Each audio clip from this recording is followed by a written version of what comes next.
Nagsimula ang kalabog bandang 11:17 ng gabing iyon. Hindi ito simpleng katok, at lalong hindi maingat na katok ng isang taong nag-aalangang baka mali ang bahay na napuntahan niya. Isa itong malakas at galit na paghampas ng kamao sa aking pintuan.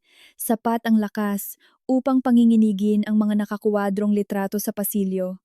Lumitaw si Tala sa itaas ng hagdan ng nakayapak. Ang isang kamay ay nakahawak sa hawakan ng hagdan, habang ang isa ay nakakuyom sa isang maliit na tansong palatandaan ng puno ng mangga na dala-dala niya mula pa noong siya ay 6 na taong gulang. Ligaya, tawag niya. Bago ako makasagot, pumailan lang ang boses ni Corazon Macaraeg mula sa kabilang ibayo ng kahoy na pinto. Kadugo namin siya. Wala kang karapatang ilayo siya sa amin. Sa isang kakaibang saglit, naamoy ko ang mga bulaklak ng kalachuchi at sampagita sa burol. Naglaho ang 11 taon. Bumalik ako sa tabi ng kabaong ni Teresa, habang ang maliliit na daliri ni Tala ay nakakapit ng mahigpit sa akin, habang tinitingnan ni Corazon ang sarili niyang apo na parang isang hindi nabayarang utang. Pabigat lang iyan, sabi niya noon. Sa iyo na siya. Isang panibagong kalabog ang yumanig sa pinto. Sumigaw si Carlos. Sa pagkakataong ito, alam namin ang tungkol sa pondong pamana. Buksan mo ang pinto bago mo papalalain ang sitwasyon. Nang hapong iyon, naglapag si Attorney Rosalinda Santos ng isang dokumento ng pagtatasa sa kanyang mesa at iniharap ito sa amin, 50 milyong piso. Hindi pa ito salaping hawak. Hindi pa sa ngayon. Ito ay isang kapat na bahagi ng Macaraeg Mango Farm na nakapaloob sa pondong pamana na ginawa ni Teresa para sa kanyang anak. Bumaba si Tala ng 3 hakbang, pagkatapos ay huminto. Hindi man lang sila tumawag noong kaarawan ko noong nakaraang taon, bulong niya. Humakbang ako patungo sa pinto, ngunit pinigilan niya ang aking manggas. Ano ba ang gusto nilang papirmahan sa akin? Ang tanong na iyon ay mas mabigat pa kaysa sa kalabog sa labas. Ikinabit ko ang kadena ng pinto at binuksan ito ng 3 pulgada. Nakatayo si Corazon sa balkonahe, suot ang isang mamahaling balabal. Namumutla ang mukha dahil sa galit. Nasa likuran niya si Carlos. Yakap-yakap ang isang karpetang katad sa kanyang dibdib. Sumilip si Corazon sa awang ng pinto. Ang babaeng iyan ay hindi mo ina. Sumigaw siya lagpas sa akin. Tala, nararapat ka sa tunay mong pamilya. Lumingon ako sa batang pinalaki ko sa gitna ng matitinding pag-atake ng kaba. Mga patawag sa paaralan, mga bayarin sa terapya, masasamang panaginip, at 11 kaarawan na hindi man lang naalala ng sinumang Macaraeg. Pagkatapos ay tiningnan ko ang pamilyang bigla siyang naalala 6 na linggo bago siya mag-18 taong gulang. Hindi ko siya ikinukulong dito, sabi ko. Sa itaas, humigpit ang hawak ni Tala sa tansong palatandaan. Siya ang magdedesisyon kung sino ang mananatili. 11 taon bago ang lahat ng ito, nakaupo kami ni Teresa sa sahig ng kusina habang nasa pagitan namin ang 6 na taong gulang na si Tala. Nilalagnat siya, ayaw lunukin ang gamot na lasang ubas, at ibinalot ang sarili sa isang tuwalya dahil pakiramdam niya ay umiikot ang kuwarto kapag kumot ang gamit niya. Idinampi ni Teresa ang isang malamig na bimpo sa noo ng kanyang anak. Kung sakaling masagasaan ako ng jeepney, alam mong sa iyo na siya. Hindi ka masasagasaan ng jeepney, sabi ko, habang hawak ang baso ng gamot habang matalim ang tingin sa amin ni Tala. Sige, mabagsakan ng buko. Sinabihan ko siyang masyado siyang nanonood ng mga lumang kartun. Ngumiti siya, ngunit biglang nagbago ang kanyang mukha. Seryoso ako, Ligaya. Kung may mangyari sa akin, huwag mong hayaang isipin niyang walang pumili sa kanya. Nangako ako dahil si Teresa ay bata pa, matigas ang ulo, at buhay na buhay, at ang kamatayan ay tila isang bagay na nangyayari lamang sa bahay ng ibang tao. Makalipas ang 4 na taon, bumalik ang kanyang cancer. Pumanaw ang tatay ni Tala na si Danilo noong siya ay 2 taong gulang pa lamang. Mag-isang pinalaki ni Teresa ang bata habang inaasikaso pa rin ang mga libro ng asyenda mula sa bahay. Ang pangalawang diagnosis ay may kasamang mga salitang tulad ng agresibo at limitadong opsyon. Hindi nag-aksaya ng oras si Teresa sa pagpapanggap na marami pa siyang oras. 6 na taong gulang si Tala nang tumigil ng umepekto ang panggagamot. Gumigising siya sa gabi para suriin kung humihinga pa ang kanyang ina. Tumigil siya sa pakikipag-usap sa mga hindi kilalang matatanda at nagpapanik kapag may nagmungkahi na matulog siya sa ibang bahay.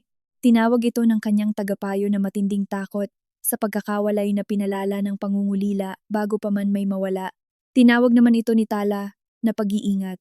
Ipinagmamaneho ko siya patungo sa terapya tuwing Martes dahil madalas ay napakahina na ni Teresa pagkatapos ng gamutan. Sinusundo ko siya sa paaralan, nagluluto ng simpleng lugaw kapag wala siyang ganang kumain at umuupo sa tabi niya sa mga silid-hintayan ng ospital habang binibilang niya ang mga baldosa sa kisame. Hindi ko inisip na ina niya ako. Ako lang ang taong patuloy na nagpapakita para sa kanya. Iba ang naging pagpapakita ng pamilya ni Teresa. Dumating si Corazon sa ospital suot ang isang magarbong damit na masyadong elegante para sa plastik na upuan sa tabi ng kama. Dumating si Carlos ng huli na, amoy usok at langis ng makina. Tinanong sila ni Teresa kung ano ang mangyayari kay Tala kung mamatay siya. Itinago ni Corazon ang kanyang panyo sa kanyang bag.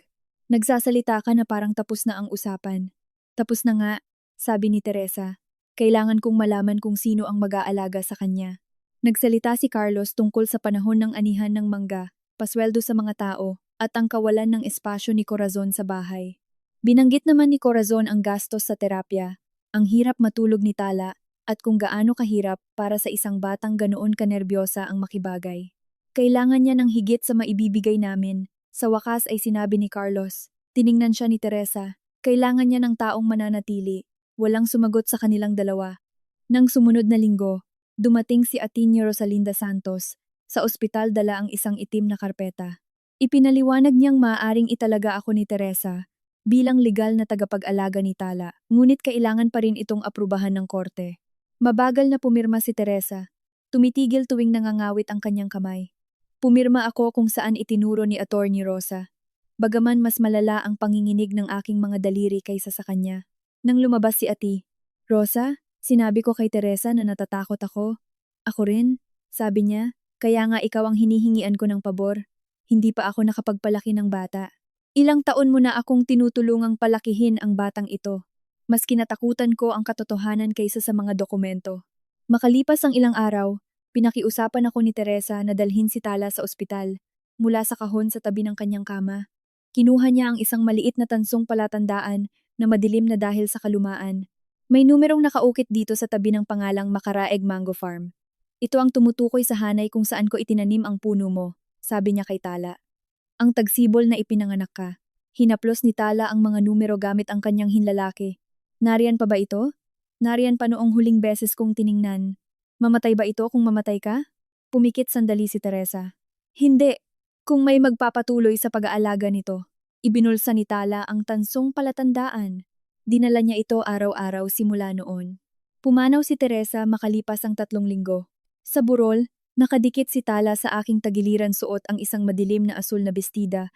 Ang kanyang mga daliri ay nakakapit sa aking kamay at ang tansong palatandaan ay nakatago sa kabilang kamay. Yumuyo ko ang mga tao sa kanya, sinasabing napakatapang niya. Nakatingin lang siya sa kanilang mga sapatos. Malapit sa kabaong, tahimik na nag-uusap sina Corazon at Carlos kasama si Ati Rosa.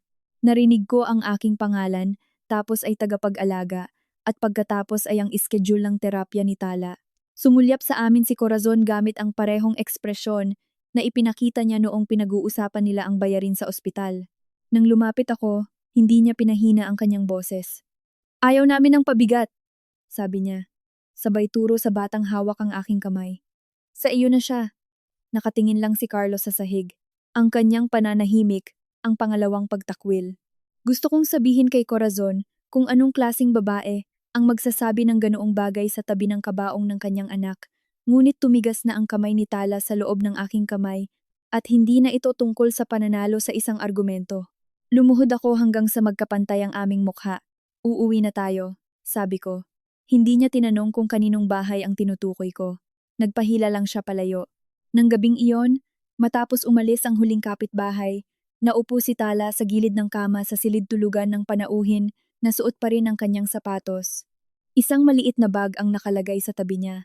Naglalaman ng 2 damit, kanyang sepilyo, at ang tansong palatandaan.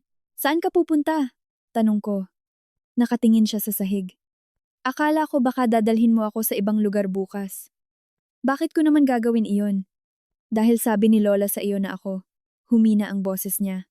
Ibinabalik ng mga tao ang mga bagay na hindi nila gusto. Naupo ako sa tabi niya, nag-iingat na huwag siyang hawakan hanggang sa siya na mismo ang sumandal sa akin. Walang magbabalik sa iyo, sabi ko. Mananatili ako. Tiningnan niya ako, na parang ang pananatili ay isang lengguwahe na narinig na niya ngunit hindi niya kailanman pinagkatiwalaan. Makalipas ang 2 araw, nakipagkita sa akin si Atori Rosa sa munisipyo. Pumirma na sina Corazon at Carlos ng mga dokumento na nagsasaad na hindi nila tututulan ang petisyon ko sa pag-aalaga. Ipinaliwanag ni Attorney Rosa ang pagdinig at ang pagbisita sa bahay. Bago kami umalis, inilagay niya ang isang selyadong karpeta sa loob ng kaha de yero ng kanyang opisina. Nag-iwan si Teresa ng mga tagubilin para sa araw na sapat na ang edad ni Tala upang magtanong ng sarili niyang mga katanungan, sabi niya. Mula sa bukas na pintuan, nakikita ko si Tala na natutulog sa upuan sa silid-hintayan, ang kanyang bag ay nasa ilalim ng kanyang ulo at ang isang kamay ay nakakuyom sa tansong palatandaan. Akala ko ang pinakamahirap na tanong ay nasagot na. Wala akong ideya na aabutin ng 11 taon bago maitanong ang tunay na katanungan. Sa unang 3 linggo matapos pumanaw ni Teresa, nag-eempake si Tala ng kanyang bag gabi-gabi. Ginagawa niya ito pagkatapos magsipilyo, kapag akala niya ay nasa ibaba ako. 2 damit, isang pares ng medyas, ang kanyang sipilyo, at ang tansong palatandaan ng manggahan ang inilalagay niya sa parehong kupas na asul na bag. Pagkatapos ay inilalagay niya ito sa tabi ng pinto ng kwarto at natutulog ng abot kamay ang kanyang sapatos. Noong una ko itong mapansin, inilabas ko ang lahat ng laman nito bago mag-umaga. Nang sumunod na gabi, inempake niya ulit ito. Sa ika-4 na gabi, umupo ako sa sahig sa tabi ng bag sa halip na galawin ito. Pinanood ako ni Tala mula sa kama na ang mga tuhod ay nakadikit sa kanyang dibdib. Saan mo ba inaakalang pupunta ka? Tanong ko. Hindi ko alam kung saan mo napili. Wala akong pinipiling lugar. Sabi ni Lola pwede mo akong itago. Humigpit ang kanyang mga daliri sa kumot. Ibig sabihin pwede mo akong ibigay sa iba. Gusto kong ipangako na walang magbabago kailanman.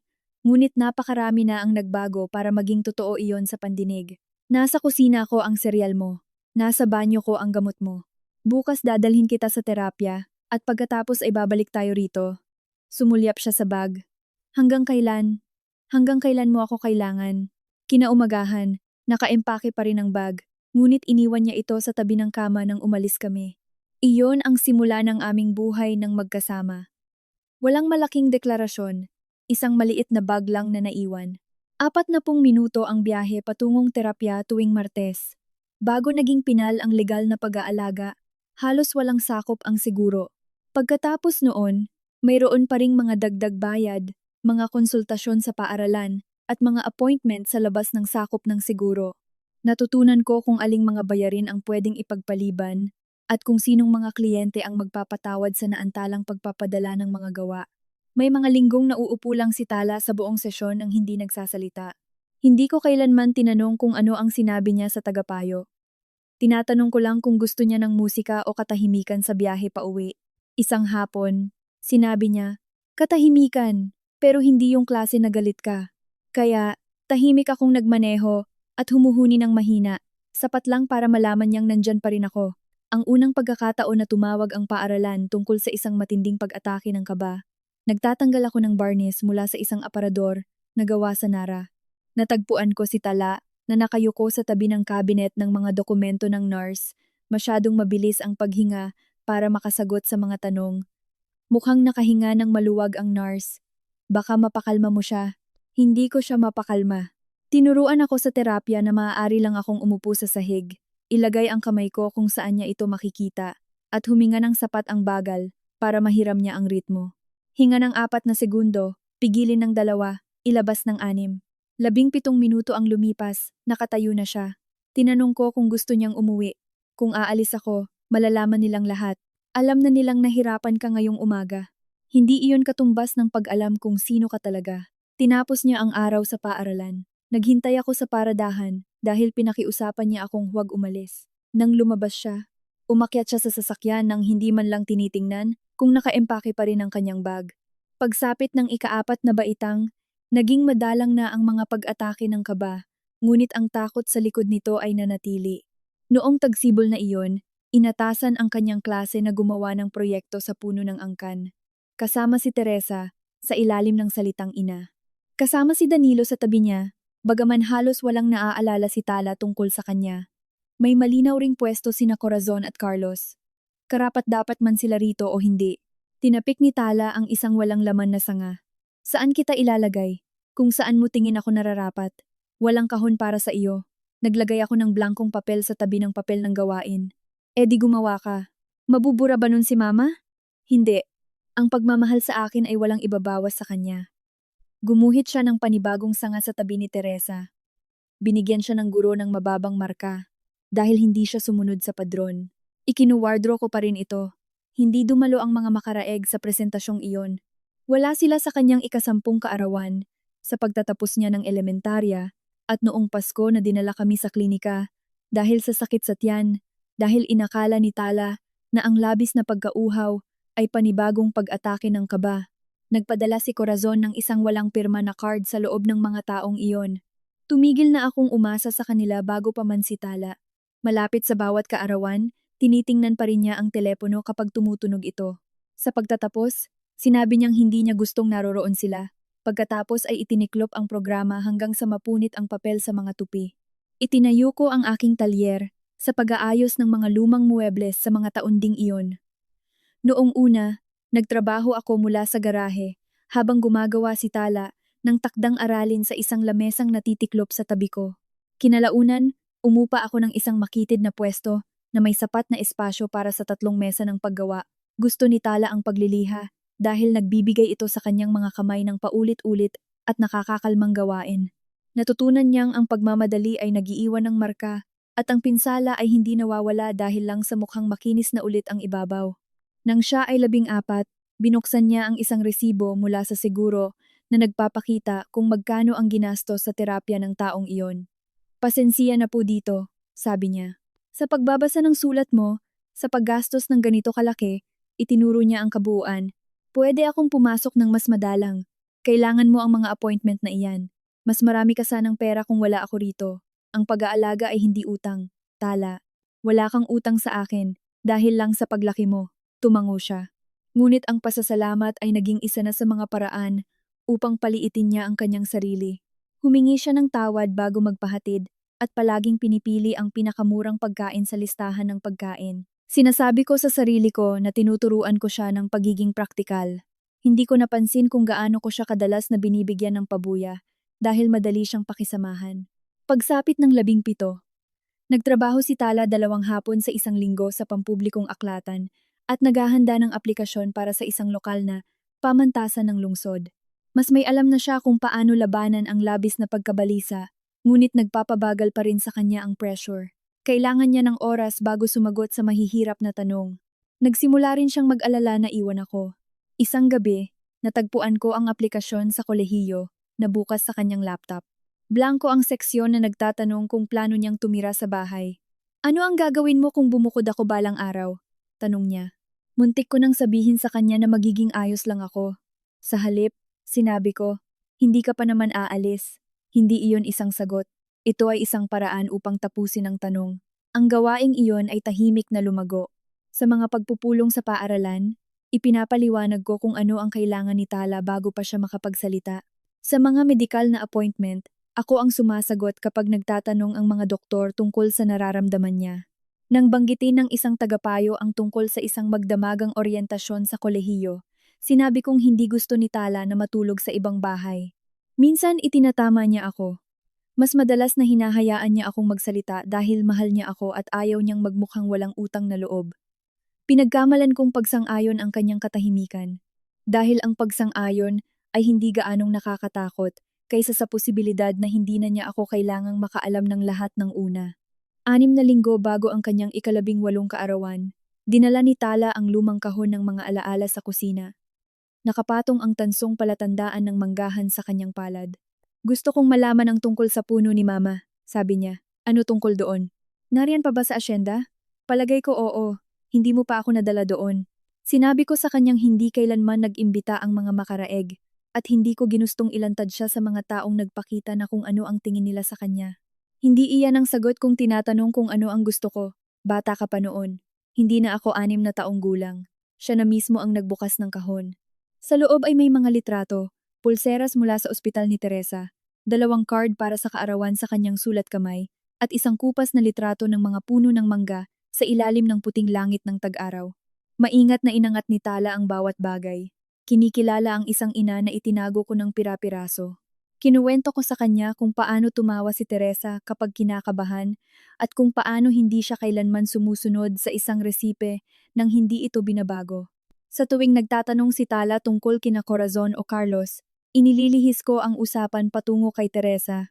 Napapansin ni Tala ang bawat pag-iwas. Bago pa siya makapagtanong muli, tumunog ang aking telepono. Lumitaw ang pangalan ni Atori, Rosalinda Santos, sa screen. Paminsan-minsan kong nakakausap si Atori. Rosa tungkol sa mga ulat sa pag-aalaga at mga karaniwang paunawa tungkol sa pondong pamana. Alam kong inilagay ng testamento ni Teresa ang isang maliit na bahagi ng pagmamayari sa Makaraeg Mango Farm sa isang pondong pamana para kay Tala. Inilarawan ito ng mga ulat bilang nakatali at hindi madaling maging salapi na walang maaasahang halaga sa merkado at halos walang maipapamahaging kita. Hindi ito kailanman nagbayad ng aming mga bayarin at hindi ko rin kailanman inasahan ito. Tinanong ni Atin. Rosa, kung kasama ko si Tala.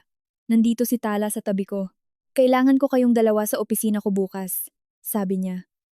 May nagbigay ng alok na bilhin ng asyenda at nagtulak ito ng isang formal na pagtatasa. Pinanood ni Tala ang aking mukha. Tinanong ko kung ano ang binago ng pagtatasa. May mahabang katahimikan, sapat na para marinig ko ang paglipat ng mga papel sa mesa ni Atori Rosa. Ang paunang pagtatasa ay lumabas sa halagang humigit kumulang 50 milyong piso, sabi niya, at alam na ito ng mga makaraeg. Hindi masyadong nagbago ang opisina ni Ati Rosa sa loob ng 11 taon. Ang parehong tansong lampara ay nakatayo sa tabi ng bintana at ang parehong kahoy na orasan ay tumitik sa itaas ng kabinet ng mga dokumento. Ang nagbago ay ang dalagang nakaupo sa tabi ko. Hawak ni Tala ang tansong palatandaan ng puno sa ilalim ng lamesa. Pinaikot-ikot ito sa pagitan ng kanyang mga daliri habang inaayos ni Atin. Rosa ang 3 karpeta sa harap namin. Hindi siya nagsalita mula nang umalis kami ng bahay.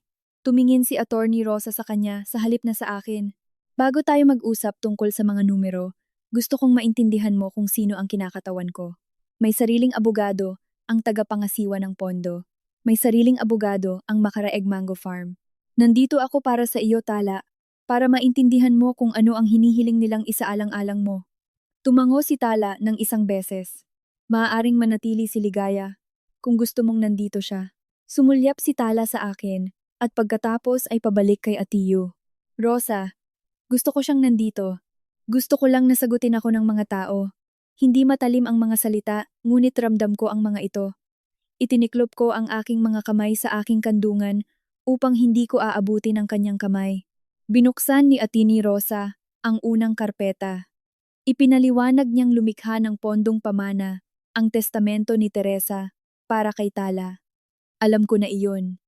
Sa loob ng maraming taon, nakatanggap ako ng maiikling taunang paunawa na naglalarawan sa pangunahing ari-arian ng pondo bilang nakataling interes sa pagmamayari na walang tiyak na halaga sa merkado at halos walang kita na magagamit para sa pang-araw-araw na gastusin ni Tala. Ang ari-arian ay 25% ng Makaraeg Mango Farm. Hindi kailanman ito naging account sa bangko na may 50 milyong pisong nakaupo sa loob nito. Sinabi ni Attorney Rosa na pagmamayari ng pondong pamana ang bahagi ng kumpanyang nagmamayari sa lupa, mga kagamitan, at mismong negosyo. Tumigil si Tala sa pagpapaikot ng tansong palatandaan. Kung gayon, saan galing ang numero? Inusog ni Ati. Rosa ang dokumento ng pagtatasa patawid sa mesa. Nag-alok ang isang kumpanyang tagapagpatayo na bilhin ang buong ari-arian. Ang alok ay nagtulak ng formal na pagtatasa ng bawat bahagi ng pagmamayari. Pagkatapos ng mga utang, buwis, at tinatayang gastos sa pagtatapos ng bentahan, ang 25% interes ng pondong pamana ay tinatayang nasa 50 milyong piso. Tinitigan ni Tala ang numero ng hindi ngumumingiti. Inisip kong magugulat siya, hindi makakapaniwala, o baka tatawa ng kinakabahan. Sa halip, tumigas ang kanyang mukha. Kung mayroong bagay si Mama na kasing halaga ng ganyang pera, bakit ikaw ang nagbabayad para sa lahat? Tanong niya sa akin. Bakit mo ibinenta ang sasakyan mo nung kailangan ng palitan ng bubong natin? Ibinuka ko ang bibig ko, ngunit naunang sumagot si Attorney Rosa. Dahil ang halaga ng ari-arian ay hindi katumbas ng cash. Pagmamayari ng pondo ang bahagi ng umaandar na manggahan.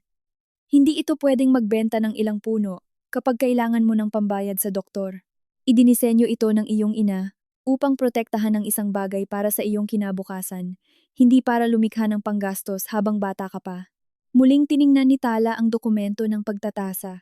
Kaya, nagkakahalaga lang ako ng 50 milyong piso kung ibebenta nila ang lugar kung saan siya lumaki. Hindi, malumanay na sabi ni Atty. Rosa. Hindi nasusukat ang halaga mo sa pera. May tinasa na ari-ari ang nakapangalan para sa iyo. Hindi magkapareho ang mga iyon. Bahagyang bumaba ang balikat ni Tala, ngunit nanatiling nakakuyom ang tansong palatandaan sa kanyang palad. Bumaling si Ati Rosa sa pangalawang karpeta. Ang kasunduan sa pagpapatakbo para sa Makaraeg Mango Farm ay nangangailangan ng nagkakaisang pag-apruba ng lahat bago maibenta ang buong asyenda. Hawak ng tagapangasiwa ang pondo at ito ang bumoboto para sa 25% interes sa loob ng pondong pamana ni Tala, ngunit nagdagdag pa ng isa pang proteksyon si Teresa. Kapag nag-ika-18 taong gulang na si Tala, hindi maaaring ituloy ng tagapangasiwa ang buong bentahan maliban kung makatanggap muna si Tala ng hiwalay na legal na payo at pumirma ng buong pag-unawang pahintulot. Ang kanyang pahintulot ay magpapahintulot sa tagapangasiwa na isaalang-alang ang pagsuporta sa bentahan. Hindi nito pipilitin ang tagapangasiwa na aprubahan ito. Kaya, hindi ko kontrolado ang pondong pamana, sabi ni Tala.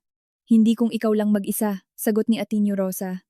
Hawak ng tagapangasiwa ang asset at dapat siyang magsagawa ng malayang pagsusuri. Ngunit hindi rin pwedeng ituring ka ng tagapangasiwa na parang pangalan lang sa isang dokumento. Tiniyak ni Teresa na ang iyong pahintulot ay may halaga sa bentahang kasing laki nito. Paano kung tumanggi ako? Hindi matutuloy ang kasalukuyang bentahan sa ilalim ng mga kondisyong ito. Lumapit ako kay Ati Rosa. Kung gayoy tatanggi siya. Lumingon si Tala. Naging napakatahimik ng kwarto na naririnig ko ang kahoy na orasan sa itaas ng kabinet ng mga dokumento. Hindi tumingin sa akin si Ati Rosa. Ang desisyong iyon ay kabilang kay Tala kapag natanggap na niya ang impormasyong kailangan niya. Ang pinal na desisyon ay nakasalalay sa tagapangasiwa. Hindi ko hahayaang i-pressure nila siya.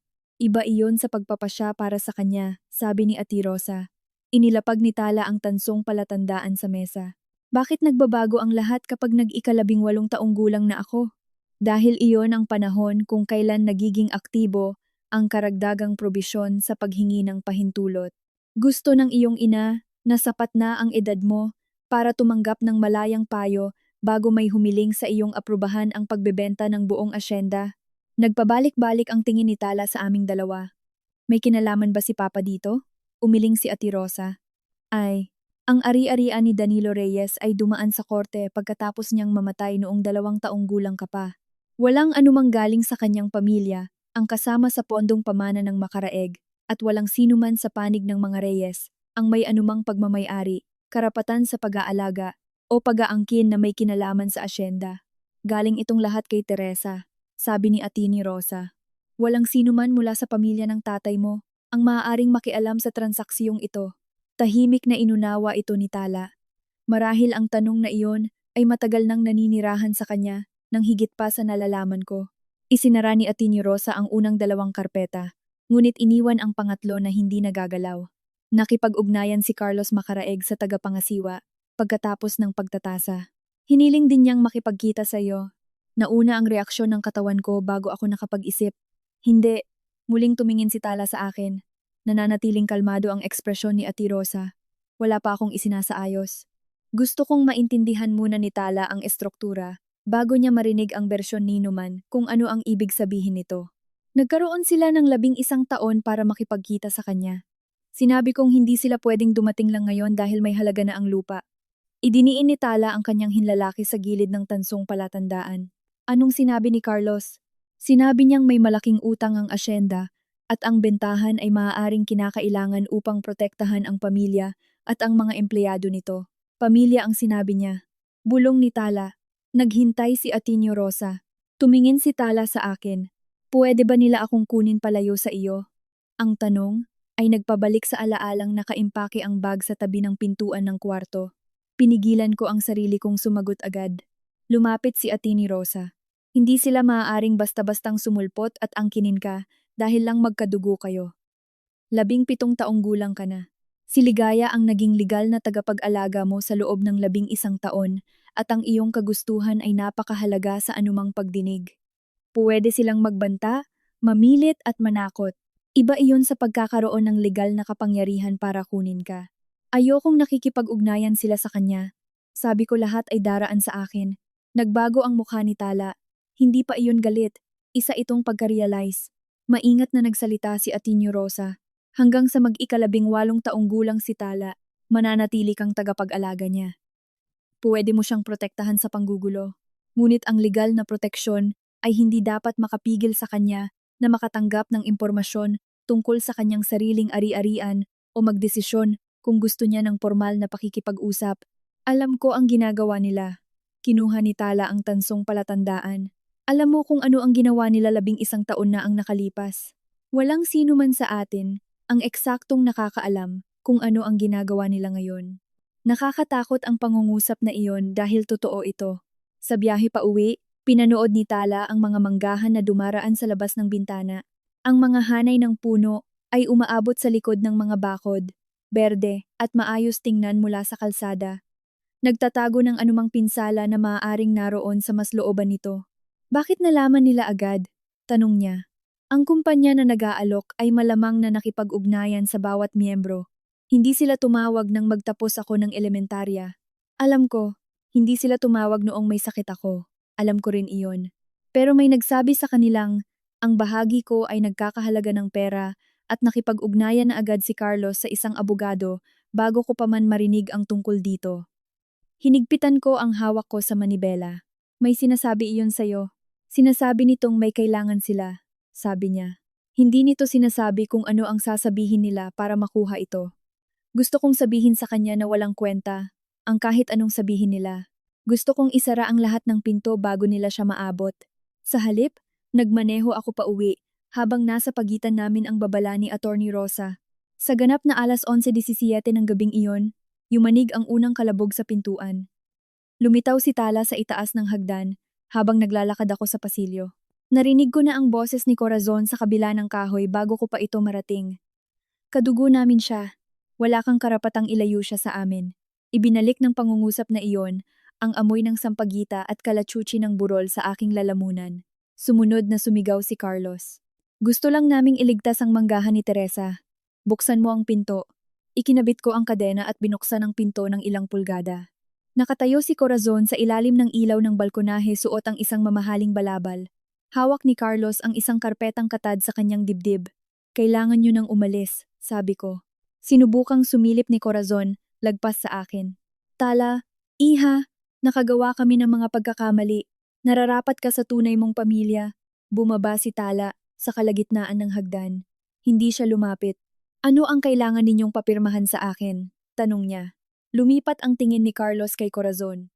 Naghanda siya ng mga dokumento, mga argumento, at marahil isang buong talumpati, ngunit hindi siya naghanda na magsimula si Tala sa iisang tanong na talagang mahalaga. Mas malaki ito sa isang pirma, sabi niya. Ang asyenda ay bumuhay sa aming pamilya at 12-12 ng mga manggagawa sa loob ng maraming henerasyon. Hindi iyan sumagot sa tanong niya, sabi ko. Itinaas ni Carlos ang karpeta. Malapit nang mapaso ang alok ng pagbili pagkatapos ng kaarawan niya. Kung makikipagtulungan siya, mababayaran ang mga utang, at malinis na maililipat ang ari-arian. Bumaba si Tala ng isa pang hakbang. At kung hindi ako pumayag, tiningnan ng direkta ni Carlos ang bata sa unang pagkakataon. Kapag walang pirma mo, patay ang bentahan. At kung patay ang bentahan, maaaring mamatay rin ang asyenda kasama nito. Ikinuyom ni Tala ang kanyang kamay sa tansong palatandaan. Sa loob ng 11 taon, ito ang patunay na nagtanim ang kanyang ina ng isang bagay para sa kanya. Nang gabing iyon, nagsimula itong maging parang isang responsibilidad na inaasahan ng lahat na pasanin niya. Kung walang pirma mo, patay ang bentahan, ulit ni Carlos. At kung patay ang bentahan, maaaring mamatay rin ang manggahan kasama nito. Kailangan niyo nang umalis sa pamamahay ko, sabi ko. Ibinuka ni Corazon ang bibig niya, ngunit nanatili ang kamay ko sa pinto, at direktang tiningnan si Carlos. Pumunta kayo rito ng lagpas alas 11 ng gabi. Tinakot niyo ang isang 17 taong gulang na bata at nagdala kayo ng mga papel na hindi pa niya nasusuri kasama ng kanyang abogado. Umalis kayo ngayon din o tatawag ako ng pulis para paalisin kayo. Nagtagis ang panga ni Carlos. Sa isang saglit, naisip kong baka subukan niya ako. Pagkatapos ay hinawakan ni Corazon ang braso niya. Huwag sa ganitong paraan. Bulong niya. Mabilis na nawala ang kanyang galit kaya halos mapaniwala niya ako. Bumagsak ang kanyang mga balikat at nang tumingin siya lagpas sa akin patungo kay Tala, tila mas tumanda ang kanyang mukha kaysa noong nasa ilalim ng mga ilaw sa punerarya. Nakagawa kami ng malaking pagkakamali, sabi niya. Alam ko kung ano ang nasabi ko pagkatapos mamatay ng ina mo. Narinig ko ito sa isipan ko araw-araw simula noon. Naabot na ni Tala ang pinakahuling hakbang, ngunit nanatili sa loob ng pasilyo. Bakit hindi kayo tumawag? Napangiwi si Corazon. Dahil mas bumibigat ang hiya habang mas matagal mo itong pinapasan. Pagkalipas ng ilang panahon, hindi ko na alam kung paano babalik. Hindi iyon nakapigil sa iyo ngayong gabi, sabi ko. Binigyan ako ni Carlos ng isang matalim na tingin. Ngunit nagpatuloy si Corazon sa pakikipag-usap kay Tala. Nakayapak noon ang ina mo sa kusina kapag nagluluto, sabi niya. Kahit malamig, sabi niya, mas mahirap mag-isip kapag nakasapatos. Nagbago ang ekspresyon ni Tala. Ginagawa rin iyon ni Teresa sa aking kusina. Hinuhubad niya ang tsinelas bago magbukas ng aklat lutuan. Tapos binabaliwala ang kalahati ng mga instruksyon at nagiiwan ng kalat sa sahig. Hindi ko kailanman naikwento iyon kay Tala. Nakita ni Corazon na tinablan niya ang bata. May mga litrato ako, sabi niya. Mga resipe sa sulat kamay niya. Mga bagay na pag-aari mo. Inalalayan ni Carlos ang siko ng ina at inakay palayo sa balkonahe. Bago umalis, itinaas niya ang karpetang katad. Ipadadala ko ang buod ng pananalapi kay Ateneo Rosa bukas. Totoo ang utang. Ano man ang tingin mo sa amin, may mga taong mawawalan ng trabaho kung magkagulo ito. Pinanood sila ni Tala maglakad patungo sa sasakyan. Hindi niya ako pinakiusapang isara ang pinto hanggang sa mawala ang ilaw ng kanilang sasakyan. Kinaumagahan, ipinasa ni Attorney Rosa ang buod na ipinangako ni Carlos. Inaasahan kong gawa-gawa ang mga numero at malabo ang mga banta. Sa halip, ipinakita ng mga dokumento ang mga utang sa kagamitan, mahinang anihan, tumataas na gastos sa paggawa, at isang linya ng pautang na nakapangako laban sa isang bahagi ng ari-arian. Hindi naman bumabagsak ang asyenda noong hapong iyon, ngunit hindi inimbento ni Carlos ang panganib. Isinara ko ang file, walang nagbabago dito. Nakaupo si Tala sa kabilang dulo ng lamesa sa kusina.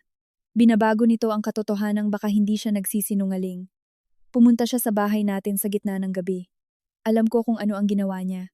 Kung gayon, walang dahilan para makipagkita sa kanya. Sinuri niya ako sa loob ng ilang segundo.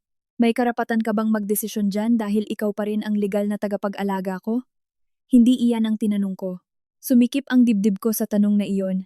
Sa loob ng 11 taon, ako ang taong nagdesisyon kung aling tagapayo ang tatawagan, aling patawag sa paaralan ang nangangailangan ng abogado, at kung sinong mga kamag-anak ang papayagang makalapit sa kanya. Ang bawat isa sa mga pagpiling iyon ay tila kinakailangan noong mga panahong iyon. Ipinatong ni Tala ang kanyang mga palad sa lamesa.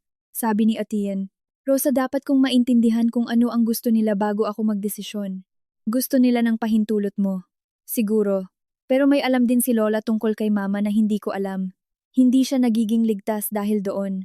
Hindi, pero ginagawa siyang isang taong nakakilala sa mama ko bago pa man natin siya nakilala. Gusto kong sabihing nawalan na ng karapatan si Corazon na ibahagi ang mga alaalang iyon nang tawagin niya siyang pabigat. Magiging masarap sanang bitawan ang mga salitang iyon, ngunit hindi nito sasagutin kung ano ang tinatanong ni Tala. Tinawagan ko si Ateneo Rosa. Sumang-ayon kami sa isang tanghalian sa isang tahimik na restauran malapit sa kanyang opisina. Dadalo si Ateneo Rosa. Walang dokumentong pipirmahan at ang usapan ay matatapos kung i-pressure ni Corazon o Carlos si Tala. Ibinigay ko kay Tala ang mga patakaran habang nagmamaneho kami papunta roon. Hindi mo kailangang sagutin ang kahit ano. Hindi mo kailangang mangako ng susunod na pagkikita. Kung gusto mong umalis, pisilin mo ang kamay ko. Pwede ko namang sabihin na gusto kong umalis. Alam ko, kung gayon, hayaan mong ako ang magsabi.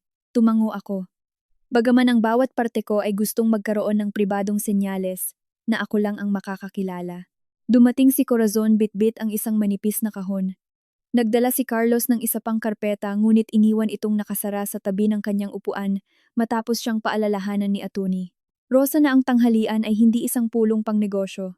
Sa unang ilang minuto, walang nakakaalam kung ano ang sasabihin. Tapos, binuksan ni Corazon ang kahon. Ang unang litrato ay nagpapakita kay Teresa noong 8 taong gulang na bungi ang ngipin at nakaupo sa hood ng isang lumang pickup. Ang sumunod ay nagpapakita sa kanya na nakauniporme para sa balibol noong high school. Sa isa pa, nakatayo siya sa ilalim ng mga puting bulaklak ng mangga habang nakataas ang mga kamay na parang sumasalo ng niebe. Hinawakan ni Tala ang gilid ng litratong iyon. Ganyan din ako ngumiti. Nakuha mo rin ang mga mata niya, sabi ni Corazon. Sabi ng lahat sa kanya, masyado daw seryoso ang mga mata niya noong bata siya. Tumingin si Tala sa akin at pabalik sa litrato. May mga bahagi ni Teresa na lubos kong kilala, ngunit hindi ko kilala ang batang nasa mga imaheng iyon. Sa unang pagkakataon, tinitingnan ni Tala ang isang kasaysayan na hindi ko pwedeng ikwento para sa kanya. Kumuha si Corazon ng nanilaw na recipe card. Binago ng nanay mo ang resipe ko ng matamis na mangga noong 16 siya. Nagdagdag ng balat ng orange at ayaw aminin na mas masarap ang lasa nito. Napangiti si Tala. Sana mas maaga akong dumating, sabi ni Corazon. Nagluluksa kami. Sinusubukan ni Carlos na panatilihing umaandar ang asyenda at halos hindi ako makapasok sa kwarto ni Teresa nang hindi nagwawala. Mukhang totoo ang paghingi ng tawad hanggang sa umabot ito sa palusot. Narinig din ito ni Tala. Nagluluksa ako. Ibinaaba ni Corazon ang kanyang paningin. Oo, nagluluksa ka. Iniba ni Carlos ang usapan patungo sa manggahan. Inilarawan niya ang mga pag-aayos sa irigasyon, utang sa kagamitan, at mga pamilyang umaasa sa panapanahong trabaho. Nagsalita siya nang walang pagmamalabis, kaya naging mas mahirap baliwalain ang kanyang argumento. Kung matutuloy ang bentahan, sabi niya, mababayaran ang mga utang, matatanggap ng mga manggagawa ang nararapat sa kanila, at walang mawawalan ng lahat sa pagremata. Hindi ito tungkol sa pagkuha ng pondong pamana ni Tala. Protektado ang bahagi niya. Ipinagsalikop ni Ate Rosa ang kanyang mga kamay. Hindi pa nakukumpleto ng tagapangasiwa ng pondo ang malayang pagsusuri nito. Naiintindihan ko. Tumingin si Carlos kay Tala. Pinayagan ka na bang makausap ang tagapangasiwa ng mag-isa? Iyon ang unang personal na tanong na ibinato niya. Hindi kung saan siya nag-aaral, hindi kung ano ang plano niya pagkatapos ng pagtatapos, hindi kung inaatake pa rin ba siya ng matinding kaba, o kung naalala pa niya ang boses ng kapatid nito. Napansin iyon ni Tala. Nakipag-usap na ako sa abogado ko, sabi niya. Sumulyap si Carlos kay Attorney Rosa. Kailangang malaman ng tagapangasiwa kung naiintindihan ni Tala ang mga epekto. Ganoon din si Tala, sagot ni Attorney Rosa. Dumukot muli si Corazon sa kahon at naglabas ng litrato ng isang manipis na puno ng mangga na nakatali sa kahoy na poste. Nakatayo si Teresa sa tabi nito, yakap ang isang sanggol na nakabalot. Kinuha ito noong araw na itinanim namin ang puno mo, sabi ni Corazon. Ika-26 ng Abril, 3 araw matapos kayong makauwi mula sa ospital. Tiningnan ni Tala ang tansong palatandaan na nakasabit sa isang pisi sa loob ng kanyang damit. Malungkot na ngumiti si Corazon. 6 na linggo mula Martes. Mag-ika-18 taon ka na. Gusto kong ipakita sa iyo ang puno bago mangyari iyon. Ang eksaktong petsa ay nanatili sa himpapawid ng lamesa. Lumipas ang 17 kaarawan ni Tala nang walang card o tawag sa telepono. Pinalampas ni Corazon ang 11 Pasko at bawat okasyon sa paaralan. Gayunpaman, alam niya kung ilang linggo ang natitira bago magbago ang probisyon ng pondo. Pwede mong bisitahin ang manggahan. Pagpapatuloy ni Corazon. Dapat mong makita kung saan lumaki ang ina mo bago ka pakiusapang magdesisyon sa kinabukasan nito. Hindi pa handa si Tala para dyan, sabi ko.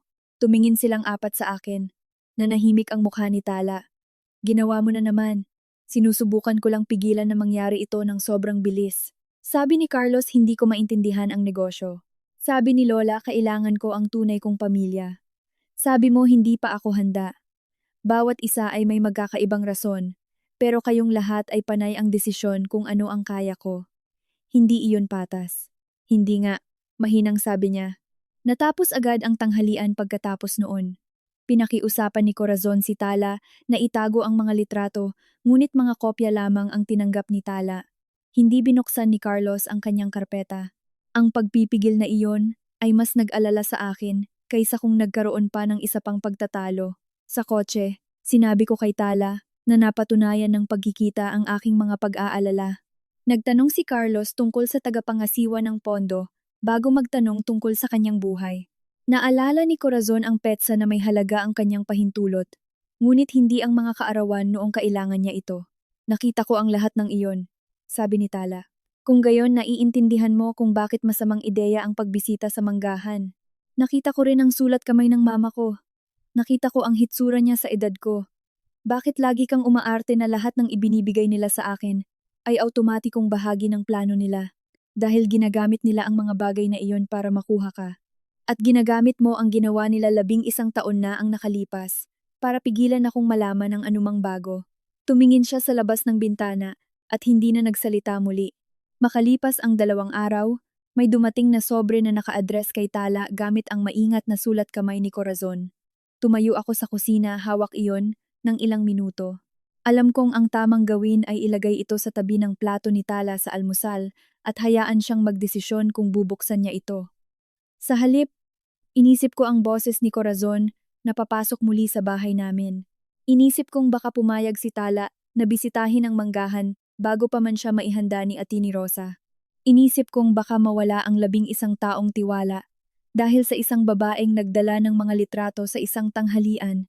Binuksan ko ang drawer kung saan ko itinatago ang mga papeles ng seguro at dokumento para sa kolehiyo.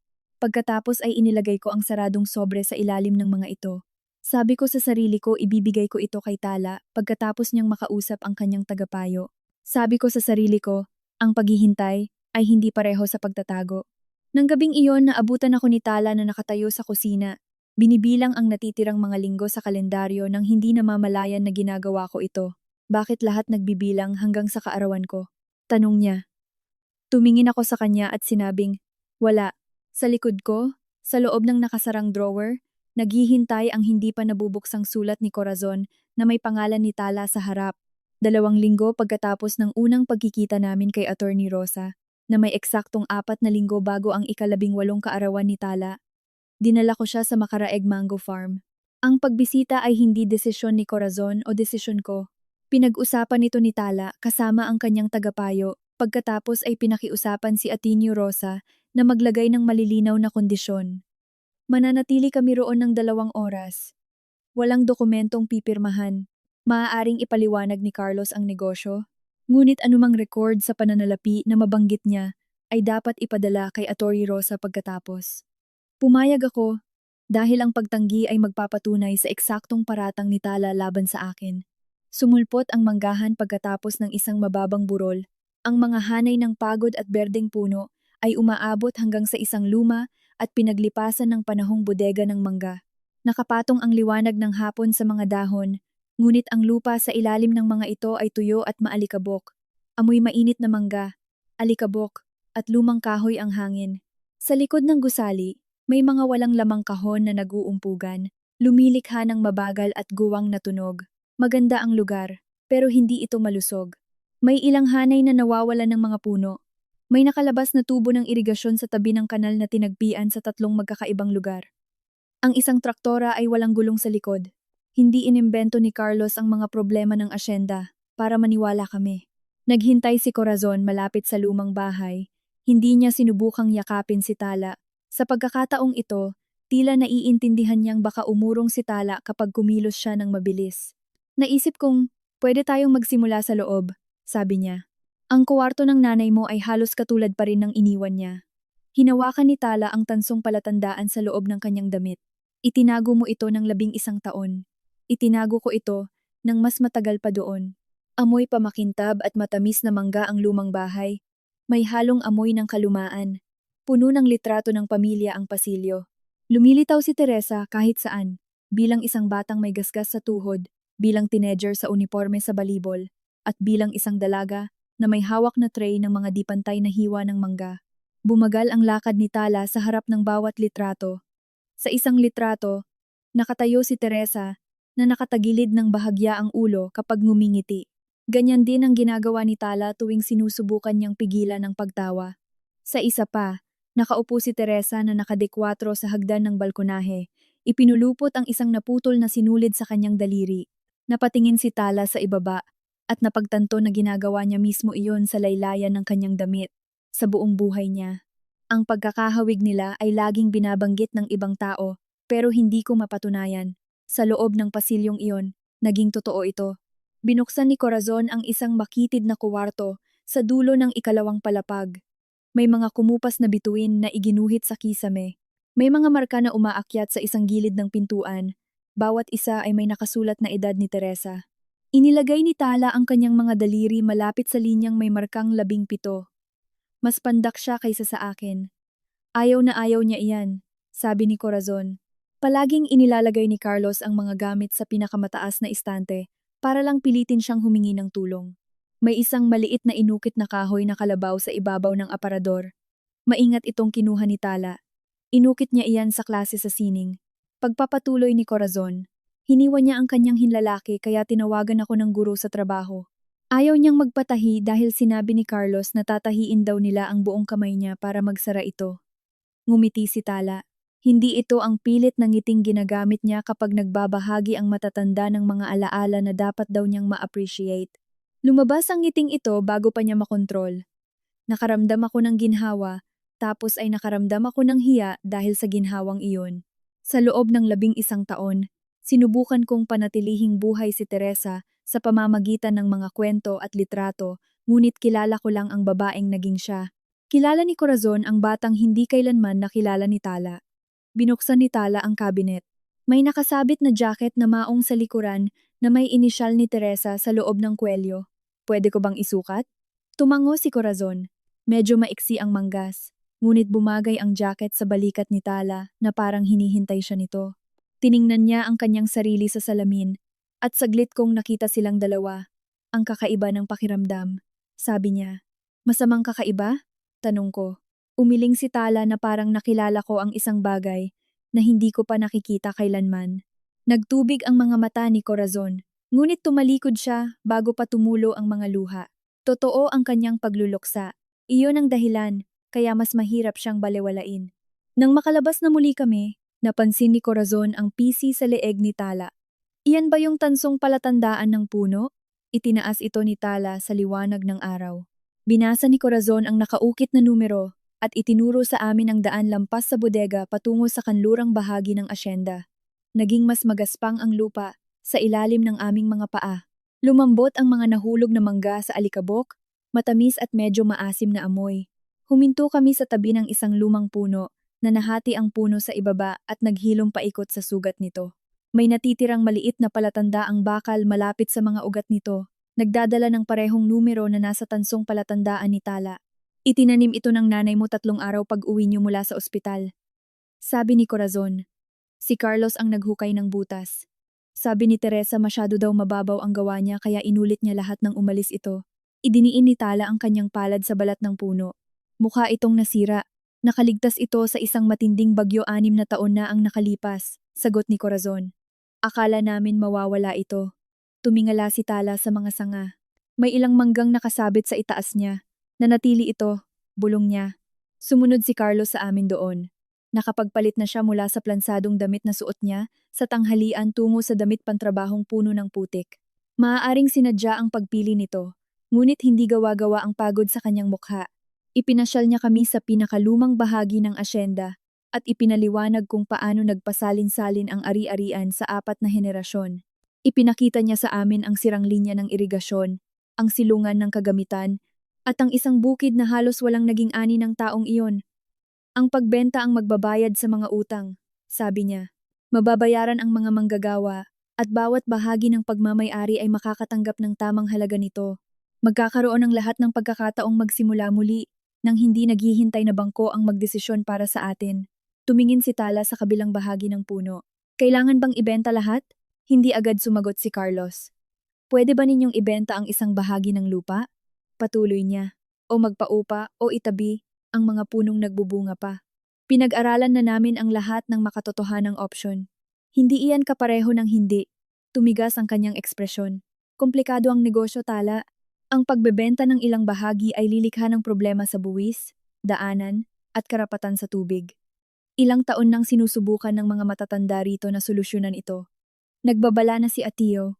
Rosa, napansinin namin ang mga sagot na parang buo, pero walang ebidensya.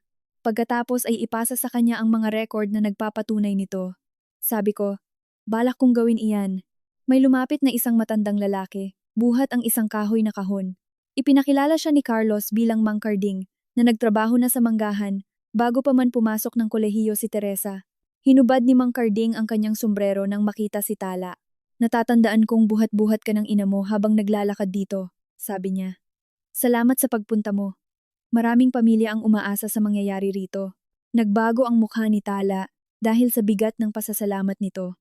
Pumasok siya sa manggahan sa paniniwalang ang desisyon ay tungkol sa ari-arian, utang, at mga taong inabandona siya. Binigyan ni Mang Carding ng mukha ang mga numero. Wala pa po akong napagdedesisyonan, sabi niya. Alam ko, sagot nito. Masaya lang akong nakita mo ito. Nang makaalis ito, maingat siyang pinanood ni Carlos. Dapat matagal mo nang nakilala ang lugar na ito, sabi niya. Dapat dinala ka ni Ligaya. Pinoprotektahan niya ako, sagot ni Tala. Bagaman kulang sa katiyakan ng kanyang boses. Sa asyenda? Sa iyo? Tinanggap iyon ni Carlos nang hindi nagtatanggol.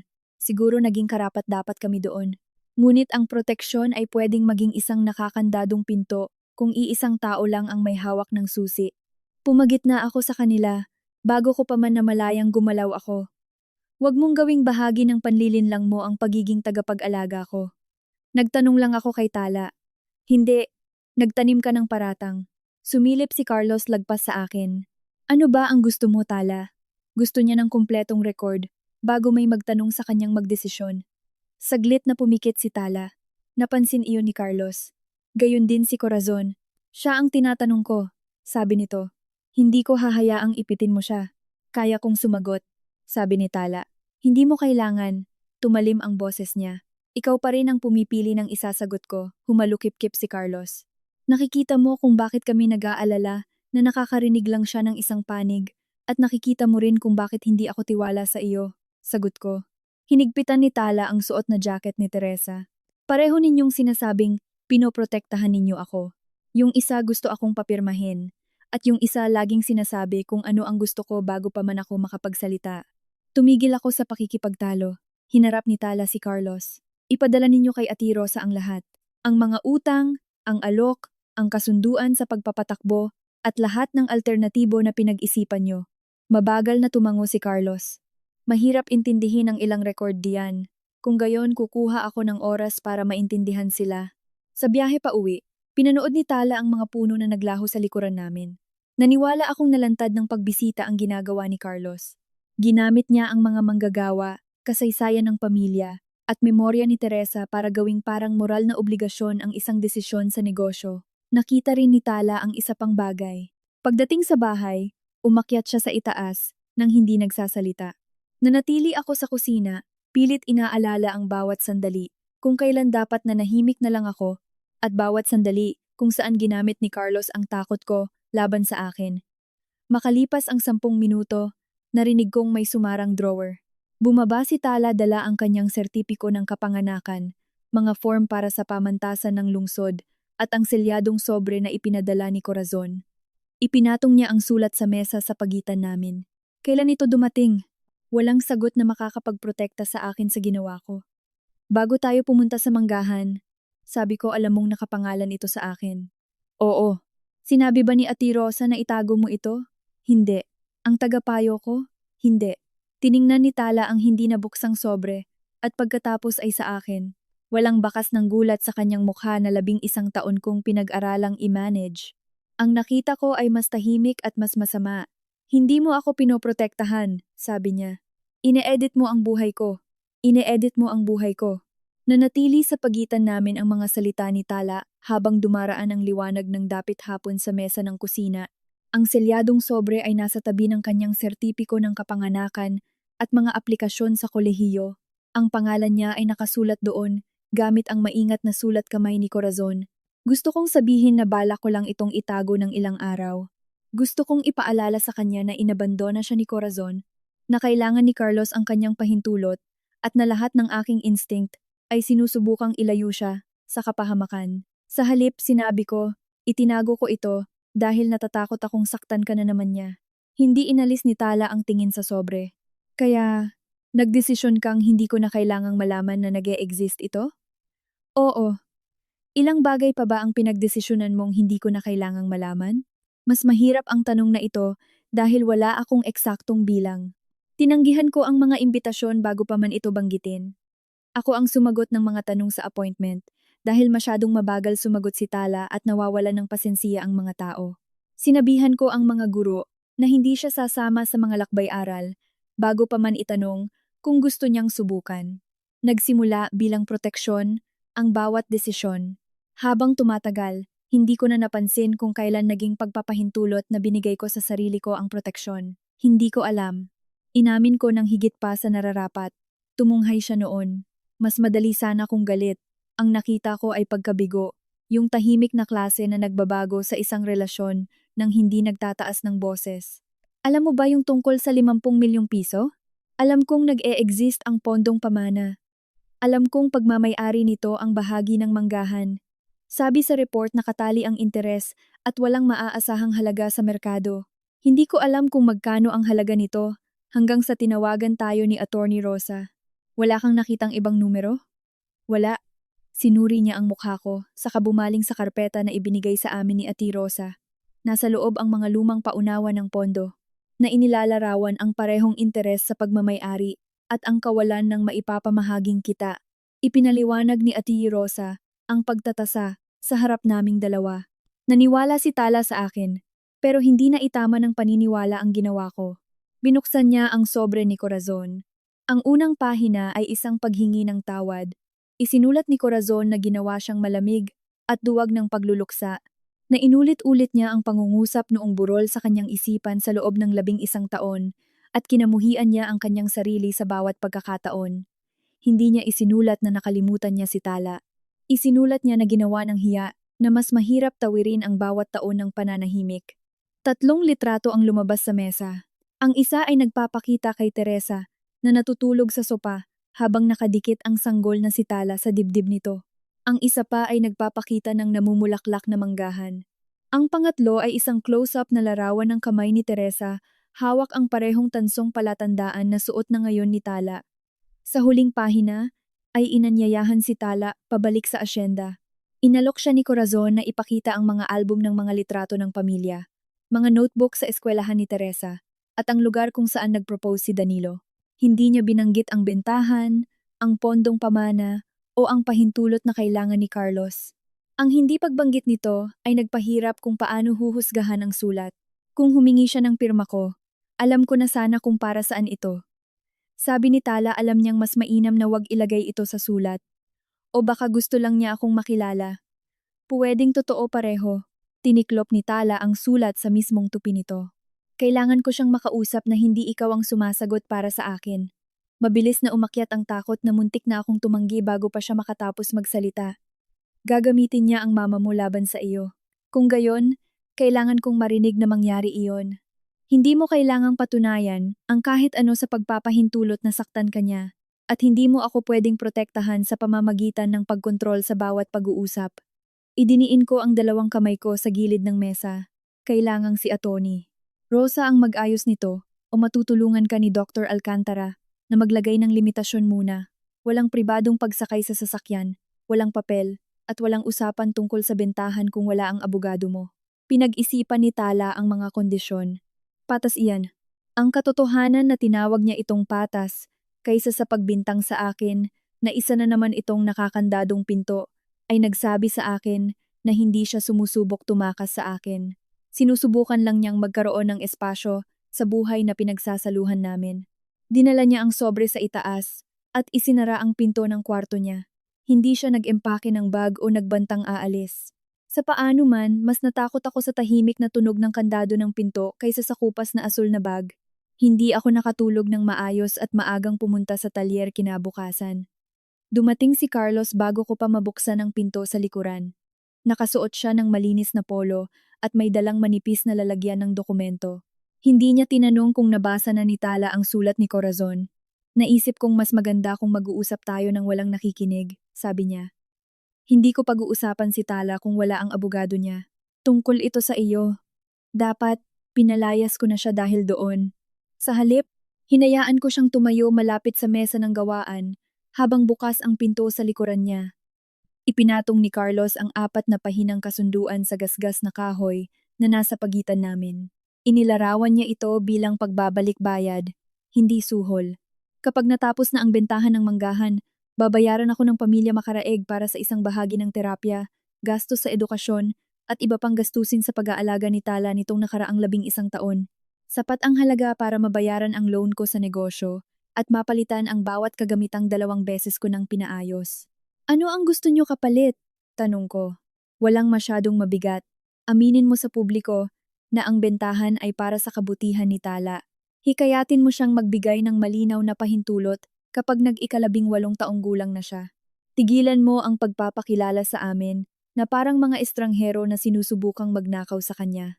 Estranghero kayo sa kanya. Kami ang pamilya niya. Naalala niyo iyon noong kailangan niyo na ang nagkakaisang pag-apruba? Tumigas ang kanyang bibig? Ngunit nanatiling kontrolado ang kanyang boses. Pinasan mo ang mga gastos na hindi dapat naging responsibilidad mo lang mag-isa. Ginagawa nitong tama iyon. Ang pag-aalaga ay hindi utang. May katumbas na halaga ang lahat ng bagay ligaya. May bayad ang terapya, may bayad ang paaralan, may katumbas na halaga ang oras mo. Hindi ka magmumukhang bayani sa pagpapanggap na hindi totoo ito. Itinulak ko pabalik sa kanya ang dokumento. Hindi ko siya pinalaki ng inutang. Hindi ito kinuha ni Carlos. Dapat mag-isip ka muna bago tumanggi. Hindi lang ang manggahan ang maaari mong mawala. Tinitigan ko siya. Banta ba iyan? Isa itong obserbasyon. Malapit na mag-18 taong gulang si Tala. Gusto niya ng mga sagot na hindi mo mabibigay. Gusto niyang magkaroon ng koneksyon sa kanyang ina na hindi mo kaya. Pilit mong sinasabi na ito ay para protektahan siya. Pero tingin ko takot na takot kang makilala niya kami at ma-realize niya na hindi na niya kailangan sa'yo. Nahanap ng mga salita ang bahagi ko na 11 taon kong pilit na itinatanggi. Inisip kong magkokolehiyo si Tala, bubuo ng buhay, at magiging malaya. Sinuportahan ko ang bawat hakbang patungo roon. Gayunpaman, sa tuwing umaabot siya sa bagay na hindi ko kayang kontrolin, ang takot ay nagiging dahilan para isara ko ang aking mga kamay na parang kandado. Nakita ni Carlos na natumbok niya ang totoo. Hindi ibig sabihin na tama ka, sabi ko. Hindi, ginagawa lang nitong tao ka. Kinuha ko ang kasunduan sa mesa at inilagay sa aking desk drawer. Lumambot ang ekspresyon ni Carlos dahil sa kasiyahan. Nagdadalawang isip ka. Itinatago ko ang ebidensiya ng pressure na ginagawa mo sa isang benepisyaryo sa pamamagitan ng tagapag-alaga niya. Nawala ang kasiyahan. Isinara ko ang drawer at itinuro ang pinto. Pwede ka nang umalis. Nang makauwi ako, nasa hapagkainan si Tala at bukas ang laptop niya. Kinontak niya mismo si Ate Rosa. Hiningi ko lahat ng dokumentong may karapatan akong basahin.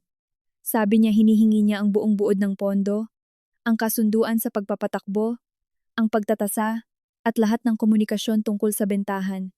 Ibinaba ko ang mga susi ko. Iyon ang tamang gawin. Bahagyang nanliit ang kanyang mga mata na parang naghihintay na magdagdag ako ng instruksyon. Hindi ko ginawa. Sabi pa ni Ate Rosa may iniwang recording si Mama. Nagpatuloy si Tala. May kasama ring sipi ng usapan. Napasinghap ako. Hindi ko alam. Sabi niya itinago iyon hanggang sa malapit na ako sa tamang edad at sarili kong hiningi ang kumpletong papeles ko. Hindi mo pa ito narinig. Hindi. Iniikot ni Tala ang laptop para makita ko ang pahina para sa aplikasyon. Naghihintay na ang kanyang pirma sa ibaba. Gusto niyang pumunta tayo sa opisina niya bukas. Kailangan kong pirmahan ito bago niya ilabas. Umupo ako sa kabilang dulo, ngunit hindi ko inabot ang laptop. Gusto mo bang nandoon ako kapag nakinig ka? Nakapatong ang mga daliri ni Tala sa trackpad. Sa unang pagkakataon, hindi ko naramdaman ang katahimikan habang naghahanap siya ng sagot. Hindi ko pa alam, sabi niya. Sige, at pinirmahan niya ang aplikasyon. Kinabukasan ng hapon, inilapag ni Atty. Rosa ang isang speaker sa gitna namin sa parehong opisina kung saan binago ng pagtatasa ang lahat. Nagdesisyon si Tala na pwede akong manatili, ngunit pinakiusapan niya akong umupo sa silya malapit sa bintana kaysa sa tabi niya. Kinumpirma ni Ate Rosa na nai-record ni Teresa ang mensahe noong mga huling linggo niya. Naghanda rin siya ng sipi ng usapan kung sakaling masira ang tunog. Pareho kaming walang sinabi ni Atini Rosa tungkol sa posibleng marinig ni Tala. Hinawakan ni Tala ang tansong palatandaan sa loob ng kanyang damit at tumango. Pinindot ni Atini Rosa ang buton para patugtugin. May narinig na mahinang kaluskos, kasunod ang paghinga na 11 taon ko nang hindi naririnig. Pagkatapos ay napuno ang kwarto ng boses ni Teresa. Kung naririnig mo ito, malamang ay may nakahanap ng dahilan para tawagin ka ulit na pamilya. Nang patugtugin ito ni Atini Rosa, 10 araw na lang ang natitira bago ang 18 kaarawan ni Tala. Mahina at pagod ang boses ni Teresa mula sa speaker, pero siguradong boses niya iyon. Napako ang tingin ni Tala sa mesa, sa unang pangungusap. Kung naririnig mo ito, malamang ay may nakahanap ng dahilan para tawagin ka ulit na pamilya. May kaluskos sa recording kasunod ng isang maliit na tawa. Naalala ko ang tawang iyon. Ginamit ito ni Teresa tuwing natatakot siya at pilit ginagawang normal ang takot. Kumusta anak? Pagpapatuloy niya. Malamang hindi ka na bata at malamang ayaw mong tinatawag kang neneng. Pasensya na. Ang tanging kilala ko ay ang bersyon mo na nagiiwan ng hiniwang mangga sa ilalim ng unan dahil akala mo nagugutom ang mga panaginip. Tinakpan ni Tala ang bibig niya. Nakalimutan ko na ang tungkol sa hiniwang mangga. Ilang buwan matapos mamatay si Danilo, natagpuan ni Teresa ang hiniwang mangga sa ilalim ng unan ni Tala tuwing umaga. Masyado pang bata si Tala para maalala iyon, pero dinala ng mama niya ang alaalang iyon para sa kanya. Sinabi sa kanya ni Teresa na hindi ibig sabihing mahina siya dahil kailangan niya ng katahimikan. Hindi ibig sabihing hindi niya naiintindihan dahil mas matagal bago siya sumagot kapag minamadali siya ng mga tao. May karapatan siyang humingi ng oras. Kung sinabi ng isang tao na madalian ang isang desisyon, dapat niyang itanong kung sino ang makikinabang sa pagmamadaling iyon. Huwag kang pipirma ng kahit ano dahil lang may umiiyak, sabi ni Teresa. Huwag kang oo, dahil lang ipinapaalala sa iyo kung ano ang nawala sa kanila. Totoo ang kanilang pagdadalamhati, ngunit hindi iyon dapat ipapasan sa mga balikat mo. Nagsimula ang pagluha ni Tala bago pa man binanggit ni Teresa ang manggahan. Sa huling mga buwan ni Teresa, bihira mag-alok sina Corazon at Carlos na samahan si Tala. Nag-uusap sila tungkol sa trabaho, espasyo, gastos sa terapya, at kung gaano kahirap baguhin ang routine ng bata. Tapos, habang nagpapagamot si Teresa, dumating sila sa ospital dala ang mga papel tungkol sa Makaraeg Mango Farm. Gusto ni Carlos na aprubahan niya ang mga pagbabago na magpapagaan sa muling pagpopondo. Naupo si Corazon sa tabi ng kama at sinabi sa kanya na minsan kailangang magsakripisyo ng miyembro ng pamilya para sa kaligtasan ng lahat. May sakit ako, sabi ni Teresa sa recording. Natatakot ako at hiningi nila sa akin na protektahan ang manggahan bago pa man may nag-alok na ihatid ka sa paaralan. Hindi gumalaw si Ate Rosa. Inalis ni Tala ang kamay sa bibig niya at nakinig ng hindi pinupunasan ang kanyang mukha. Ipinaliwanag ni Teresa na hindi halimaw si Carlos. Mahal niya ang asyenda dahil iyon ang nag-iisang bagay sa buhay niya na hindi nang iwan. Mahal ni Corazon ang mga anak niya. Pero minsan, ay pinagkakamalan niyang ang pagmamahal sa pamilya ay pareho sa pagprotekta sa pangalan nila. Pwedeng totoo ang nararamdaman nila habang mali pa rin ang desisyon nila. Iyan ang nagpapahirap dito, sabi ni Teresa. Hindi kailangang magsinungaling ng tao sa lahat ng nararamdaman nila para lang magamit ka. Sumikip ang dibdib ko. Tapos, ibinanggit ni Teresa ang pangungusap na iningatan niya para sa anak na hindi na niya makikitang lumaki. Huwag mong ibibigay ang anak ko sa mga taong tinatawag lang siyang pamilya kapag may kailangan sila. Yumuko si Tala, tinakpan ang kanyang mukha ng 2 kamay. Ang tunog na nakawala sa kanya ay maliit at basag. Hindi katulad ng kontroladong pag-iyak na narinig ko sa burol. Ito ay pagluluksa na dumating ng huli ng 11 taon dahil hindi na kinakausap ng ina niya ang 6 na taong gulang na bata. Kinakausap niya ang dalagang naging si Tala. Gusto kong lumapit sa kanya. Ngunit hiniling niya na umupo ako malapit sa bintana. Nanatili ako sa aking kinauupuan. Nagpatuloy ang recording. Ligaya, kung nandyan ka, alam kong tinupad mo ang pangako mo. Lagi kang nananatili, kahit mahirap na ang sitwasyon. Kaya ikaw ang pinili ko. Pumikit ako, pero hindi siya pag-aaring pwedeng ipangako. Huwag mo siyang masyadong protektahan, na hindi na niya mapili ang anumang mapanganib.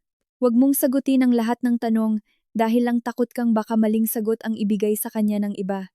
Kapag nasa tamang edad na siya, Sabihin mo ang alam mo. Sabihin mo ang hindi mo alam. Pagkatapos ay hayaan mong magdesisyon siya.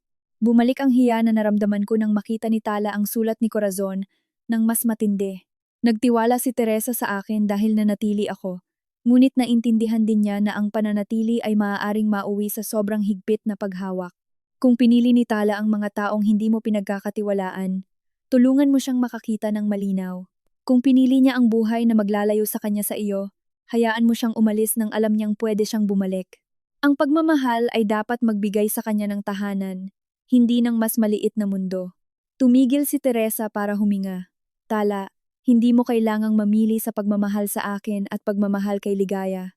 Hindi mo kailangang patunayan na kabilang ka sa pamamagitan ng pagbibigay ng pera, lupa, kapatawaran, o ikalawang pagkakataon kahit kanino. Magtanong ka. Kumuha ka ng oras. Hayaan mong ipakita sa iyo ng mga tao kung sino sila kapag sinabihan mo sila ng hindi.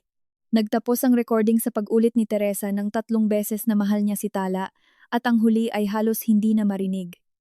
Walang nagsalita hanggang sa abutin at patayin ni Ati. Rosa ang spiker. Pinunasan ni Tala ang luha sa kanyang pisngi gamit ang kanyang mga kamay. Alam niya, nakita niya na may pattern. Sabi ni Ati, Rosa, hindi ibig sabihin niyan alam niya ng eksakto ang mangyayari 11 taon mula ngayon. Tumingin si Tala sa akin. Narinig mo ba ang sinabi niya sa iyo? Bawat salita. Binalaan ako ni Mama tungkol sa kanila, pero binalaan din niya ako tungkol sa iyo. Oo. Naghintay siyang ipagtanggol ko ang sarili ko. Sobrang tagal ko nang ipinagtatanggol ang bawat desisyon, kaya't marahil ay naging nakakapaghinala ang pananahimik. Natakot ako, sabi ko. Hindi lang na magagamit kanila. Natakot ako na baka mahanap mo ang kasaysayan ng pamilya na hindi ko maibigay at magdesisyon kang hindi mo na ako kailangan. Naluhang muli ang mga mata ni Tala, pero hindi niya inalis ang tingin. Sinasabi ko sa sarili ko na pinoprotektahan kita. Minsan oo. Minsan pinoprotektahan ko ang pwesto ko sa buhay mo. Mas mabuting marinig iyon kaysa pilitin akong isipin na para lahat sa kabutihan ko. Sabi niya hindi pa rin niya nababago ang tungkol sa sulat. Alam ko. Hinawakan niya ang spiker. Hindi rin kayang magdesisyon ng babala ni Mama para sa akin. Masakit pero nakakapagpagaan din ng loob ang sagot na iyon. Tama ka, sabi ko. Hindi nga pwede. Bumaling si Tala kay Ati. Rosa at hiningi ang buong pagtatasa. Kasunduan sa pagbili, kasunduan sa pagpapatakbo, bawat pagbabago, at anumang pagsusuri ng mga alternatibo, maliban sa pagbebenta ng buong ari-arian. Gusto rin niya ng kopya ng lahat ng komunikasyon sa pagitan ni Carlos, ng tagapangasiwa, at ng posibleng bumili na legal siyang karapat-dapat makita. Ipinadala ni Atty. Rosa ang aplikasyon noong hapong iyon. Sumagot si Carlos kinabukasan at sinabing naglalaman ng kumpidensyal na impormasyon ng kumpanya ang ilan sa mga materyales. Sinabi niyang dahil sa huling araw ng pagsasara, kaya hindi magiging praktikal ang pagrerepaso sa lahat at nag-alok na magbigay na lamang ng pinaikling buod. Tumanggi si Tala sa buod. Nang sumunod na mga araw, nakuha ni Atinio Rosa ang ilang bahagi ng papeles sa pananalapi. Sinuri namin iyon sa mesa ko sa kusina.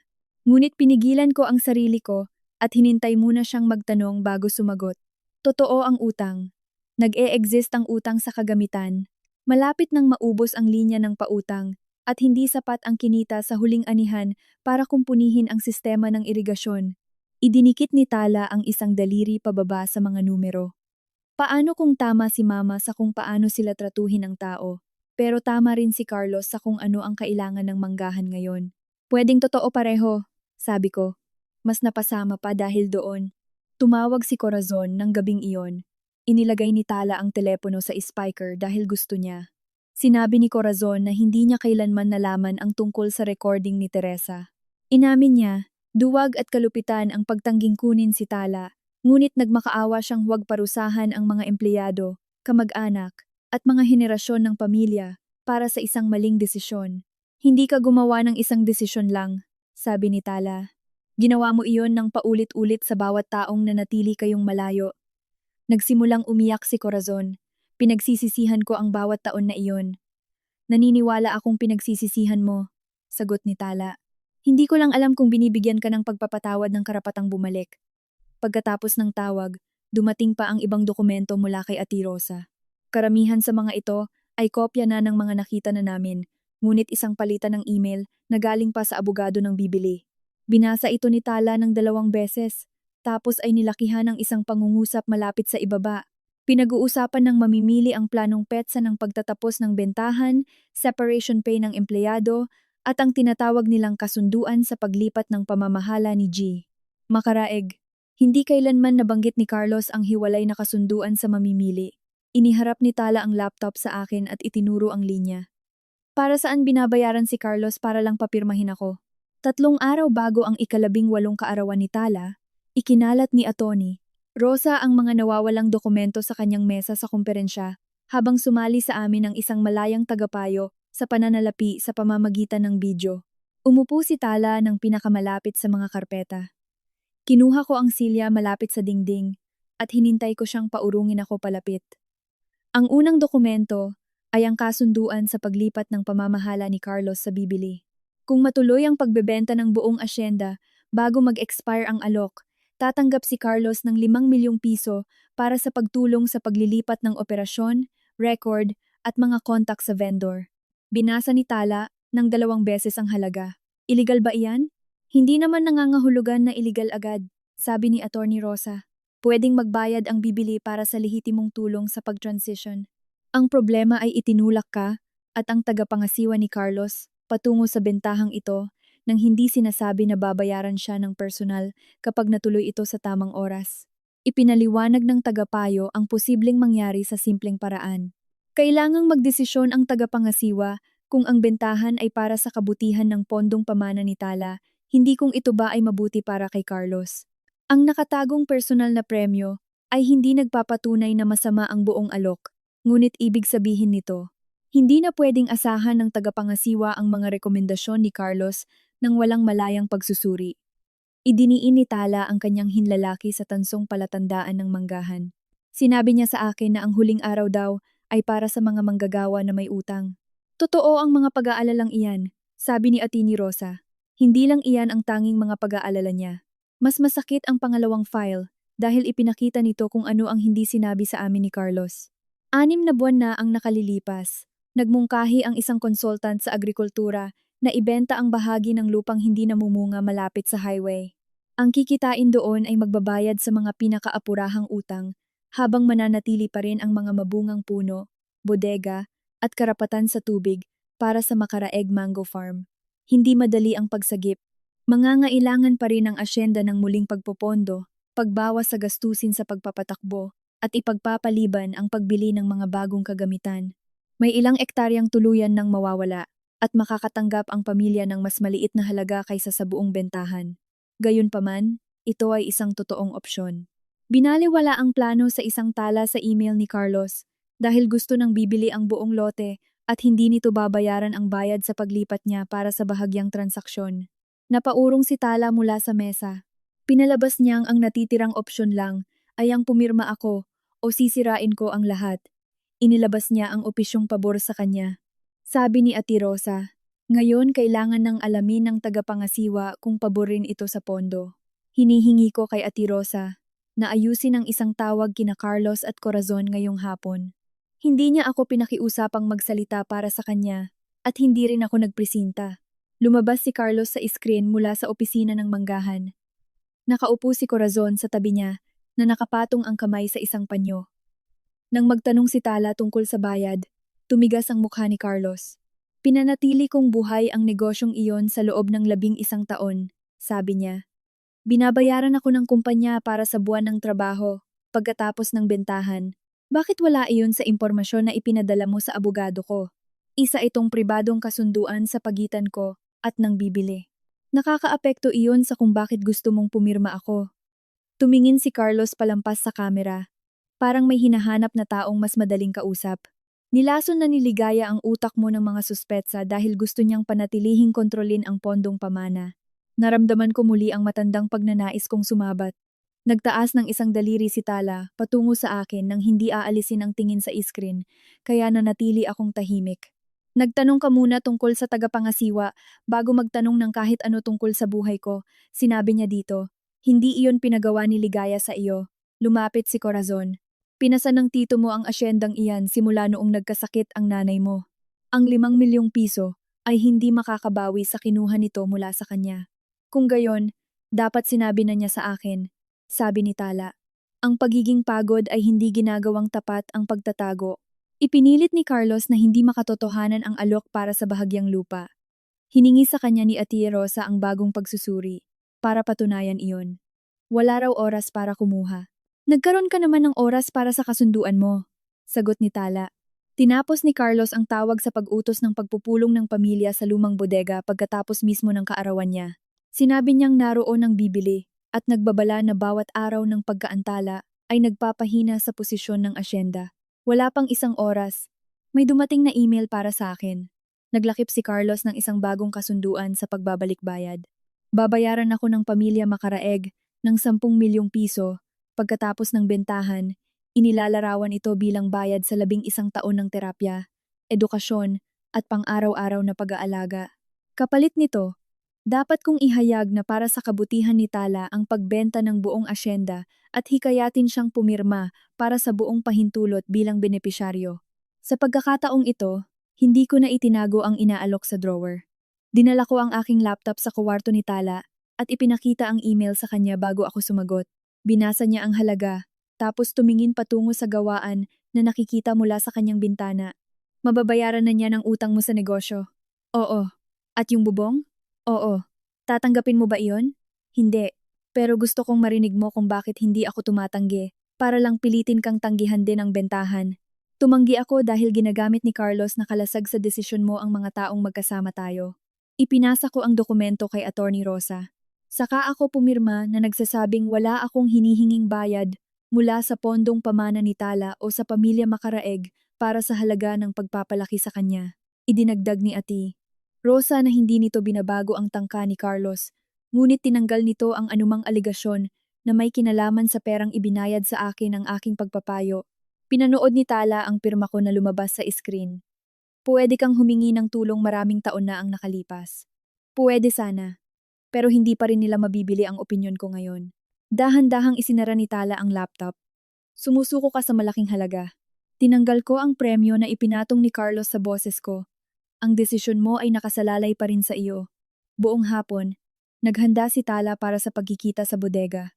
Sinulat niya ang mga tanong niya sa isang notebook at inayos ang mga ito sa gustong pagkakasunod-sunod na sagutin. Nauna ang bayad sa paglipat. Sinundan ng mungkahi na ibenta ang bahagi ng lupa, ang mga utang sa asyenda, proteksyon sa manggagawa, at mga plano ng bumibili para sa puno ni Teresa.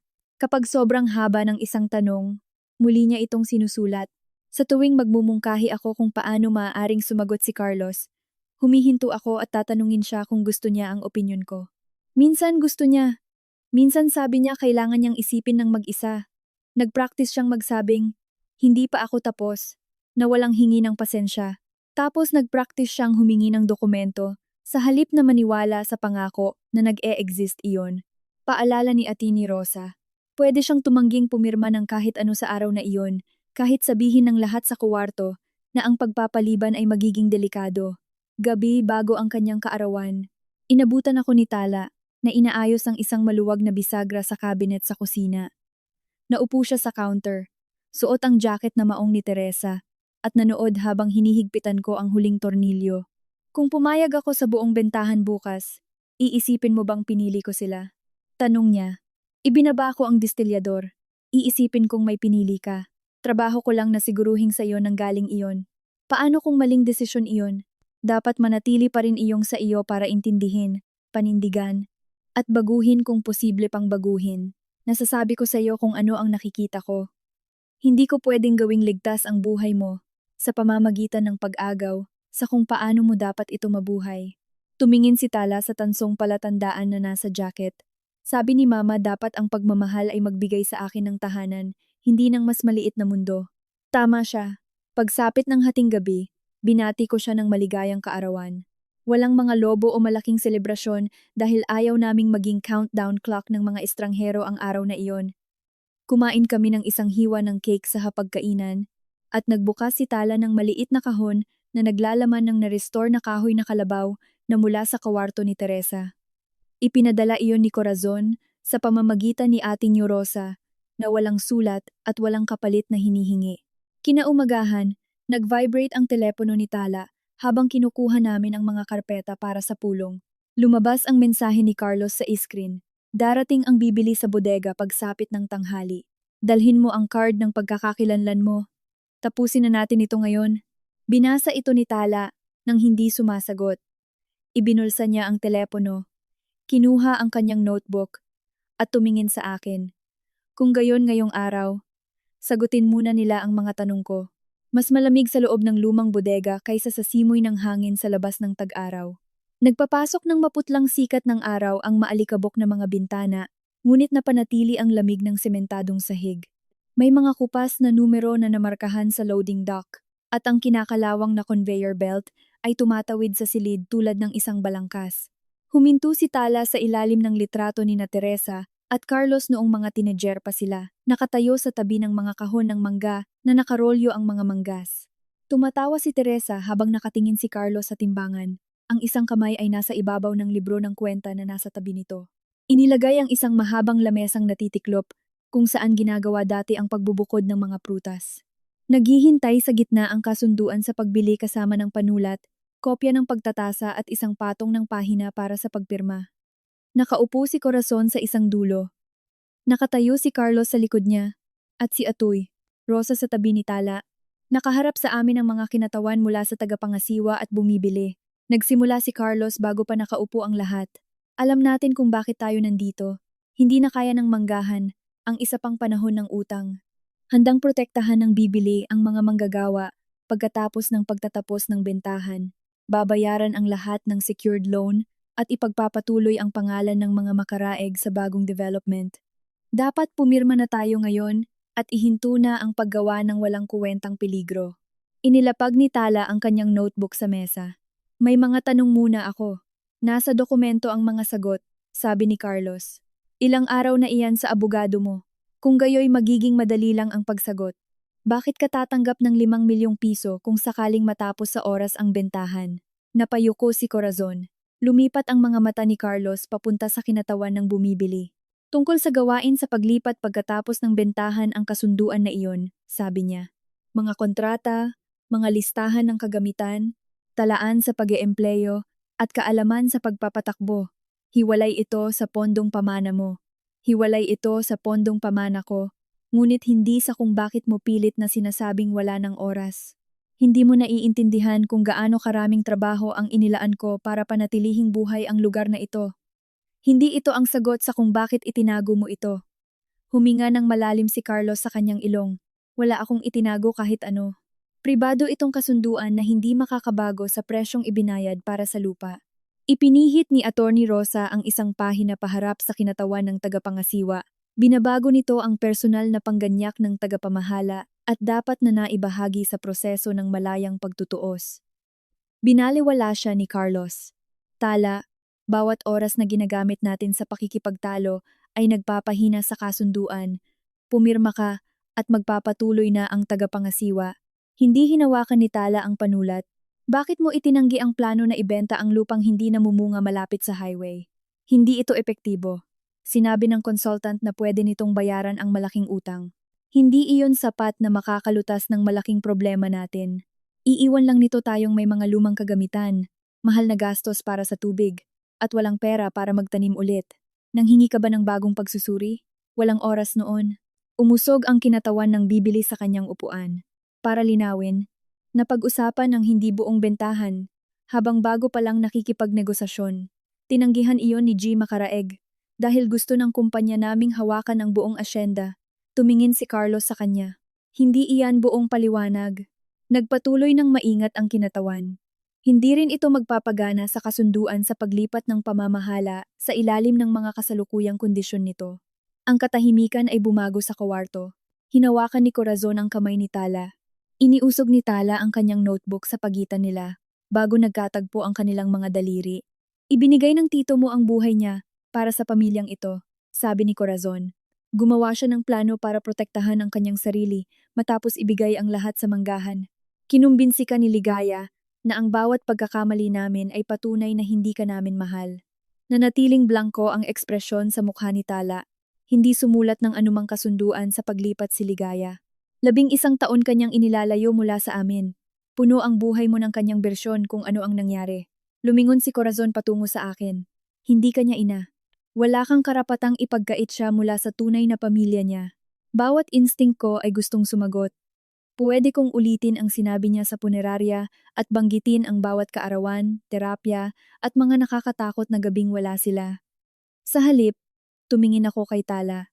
May tama ang iyong lola sa isang bagay. Sabi ko, totoo na inilayo ko ang aking galit sa iyo. Nagulat at nagbago ang ekspresyon ni Corazon.